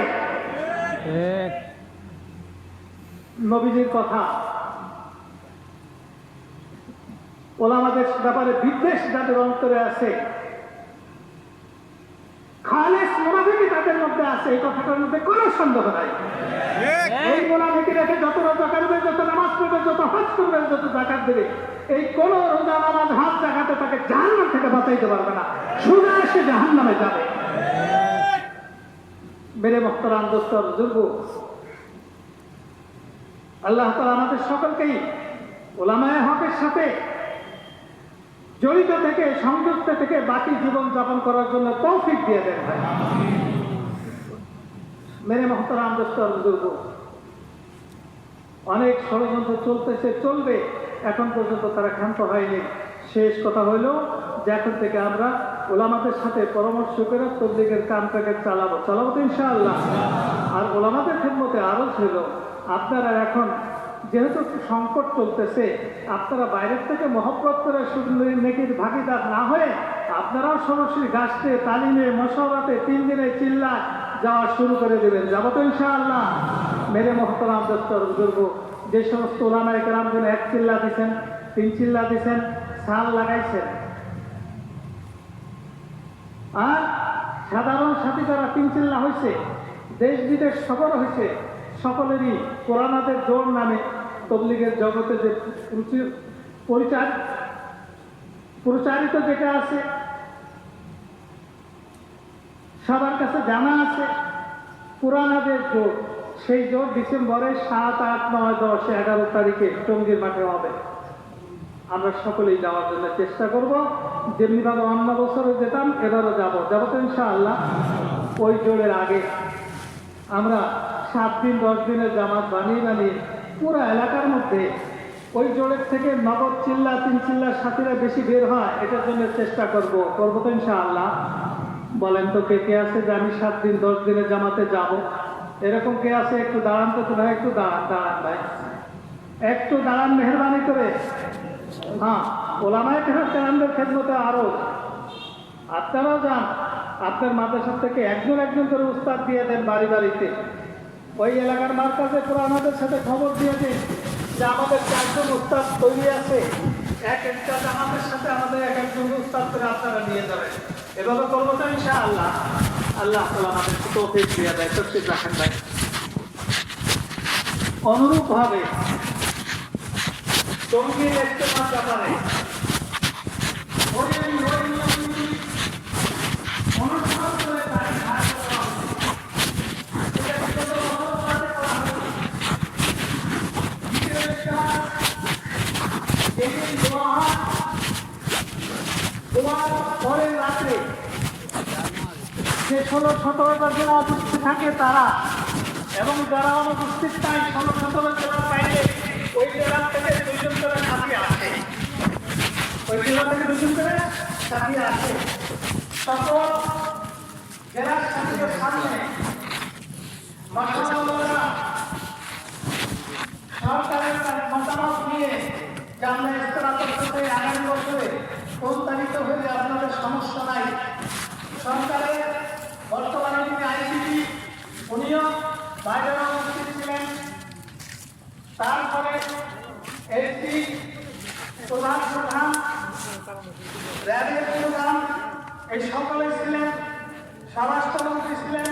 তাদের কাছে জিজ্ঞাসা করার পরে সর্বসম্মতিক্রমে তারিখ ধার্য করা হয়েছে জানুয়ারির 18, 19, 20 প্রথম ধাপ রাজশাহী জেলায় প্রথম ধাপের মধ্যে আছে। রাজশাহী জেলা প্রথম ধাপের মধ্যে আছে। দ্বিতীয় ধাপ 25, 26, 27 ইজতেমা অনুষ্ঠিত হবে। আমরা যার যার যে ধাপে যাওয়ার কথা ওই ধাপে যাওয়ার জন্য চেষ্টা করবো। বেশি বেশি জামাত আল্লাহ রাস্তাতে বের হয়ে যায় এটার জন্য চেষ্টা করবো তো ইনশাআল্লাহ। কোনো ঝগড়া ঝাঁটির মধ্যে জড়াবো না। শয়তান লাগছে ঝগড়াঝাটি করানোর জন্য। ঝগড়াঝাটি করলে সেখানে দিন থাকে না, দিন কেমন থাকবে তাদের জীবনের নেকি তো শেষ হয়ে যায়। কোনো ঝগড়া করবো না, কোনো ঝগড়াঝাটি করবো না। তারপর আমরা জায়গা ছেড়ে আরেক জায়গাতে যাই বলবো ঝগড়া নাই, কারণ দিন নিয়ে ঝগড়াঝাটি করা ঠিক না। কিন্তু যারা দিনকে ধ্বংস করার জন্য পায় তারা শুরু করছে তারা ঝগড়া লাগিয়ে দিচ্ছে, তারা ঝগড়া লাগিয়ে দিচ্ছে। আমরা আমাদেরকে মাথায় রাখবো ইনশাআল্লাহ। দৈনিক একবার সালাতুল হাজত মাঝে মাঝে সালাতুল তসবিহ করে নিজে আল্লাহ তাআলার কাছে দোয়া করবে এই কামটাকে হেফাজতের জন্য। কারণ এই কামটা যদি থাকে আমাদের পরবর্তীতে যারা আসছে আমাদের নসল তারা দিনের উপরে চলার জন্য একটা প্রশস্ত রাস্তা পাবে। যদি কামটা বন্ধ হয়ে যায় তাহলে না তারা কোথায় চলে যাবে। আল্লাহ তাআলা আমাদেরকে হেফাজত করে।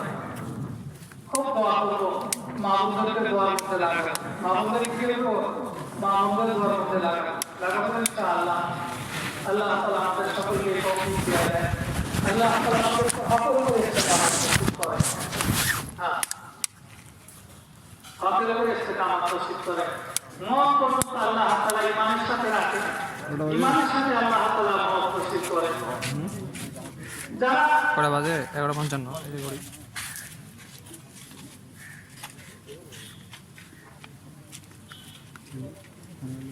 কোন কারণহীন কারণে এই কামটাকে বন্ধ করার জন্য ষড়যন্ত্র করতেছে আল্লাহ তাআলা তাদেরকে সহিহ দান করেন। তাদেরকে আল্লাহ তাআলা রেকর্ড দিচ্ছে কামের সাথে তাদেরকে আল্লাহ তাআলা পুনরায় জুড়ে দেন, পুনরায় তাদেরকে চলার জন্য তৌফিক দিয়ে দেন। আমিন।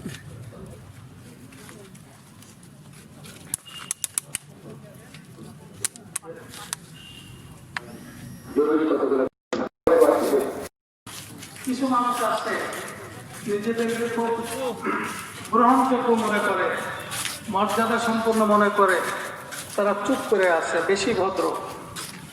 বেশি ভদ্র লোকদের সম্বন্ধে হুজুর সাল্লাল্লাহু আলাইহি ওয়াসাল্লাম বলে গেছেন, আচ্ছা কিছু আনিল হাক্কে হুন্নাতে বসে দোয়া করবো। তারা বলেন যে আমাদের কখনোই ভদ্র নাই। নবীজি বলেন হক কথা না বলে চুপ থাকবে সে হলো বোবা শয়তান।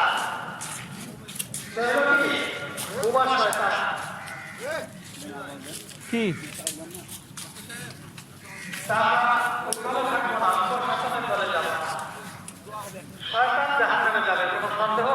না না খামাকা ছোট ছেলেকে আল্লাহ তাআলা বলেন ওয়া মা যাবাল হাক্কি ইল্লা সালাত। আসিফ ভাই মানুষ হয়ে যাওয়ার পর আর কোন রাস্তা থাকলো গুমরাহি ছাড়া? একটাই রাস্তা থাকলো গুমরাহি ছাড়া, একটাই রাস্তা। আমার শ্বশুর ভাই দেখলাম যে এরকম অবস্থা কেন? জামাইকে খুঁজে বেড়েছে। আল্লাহ তাআলা যেমন বলেন জাআলাল্লাহু লিয়াল মুমিনিনা হাত্তা ইয়ামিসাল খাবিসা মিনাত তাইয়্যিব আল্লাহ তাআলা মুমিনদেরকে এভাবে তেলের মতো ছেড়ে দিবেন না। যাও তোমরা চলতেছো, যেভাবে চলতেছো এইভাবে চললেই হবে, তেলের মতো ছেড়ে দিবেন না। হাত্তা ইয়ামিনাল খাবিসা মিনাস সাইয়্যিব, গাঁজা ব্রান্ডের পবিত্র প্রাণী থেকে যতক্ষণ পর্যন্ত আল্লাহ তাআলা পৃথক না করবেন, দেরি করে আসছেন কেন? এতক্ষণ পর্যন্ত আল্লাহ তাআলা মুমিনদেরকে ছাড়বেন না। এই অবস্থা সৃষ্টি হয়েছে এই জন্য কিছু গান্দা মানুষকে দেওয়ার জন্য তো আসছেন তৌফিকের ভাই। কাম থেকে সরাই দেওয়ার জন্য, তাদের চেহারাটাকে উন্মোচন করার জন্য, তাদের ঢাকনাটাকে খুলে দেওয়ার জন্য। এটা আল্লাহ তাআলার নিয়ম। মাঝে তো থাকা লাগবে রে ভাই, এটা বেশ কি কথা আল্লাহ বলেন তাআলার না আমাকে। নিয়ম। হ্যাঁ, গার্মেন্টসওয়ালারা যে কোনো জামা কাপড় বানায়, ভালো জব একটা বানাইতে বানাইতে অনেকটা একটু এদিক হয়ে যায়, এগুলো হয় না? হয়ে যাবে। এগুলো বাসায় কি তখনই করে না, তারপরে করে। আপনি আপনার ব্যস্ত যখন বিরাট একটা লস হয়, তখন একটা জায়গাতে নিয়ে যায়, ওইখানে বাসায় তো লোক আছে, ওইখানে বাসে। এই তবলিগের নামে বিরাট একটা লট হয়েছে, ওই লট এখন বাসায় করার সময় হয়েছে। আল্লাহ তাআলা বাসায় করবেন, তারপরে শেষে আবার সামনে মঞ্চে বলে দেবেন ওলামাদের মাধ্যমে। আল্লাহ তাআলা আমাদেরকে বাসায় থেকে বাদ করা থেকে আল্লাহ তাআলা আমাদেরকে হেফাজত করেন।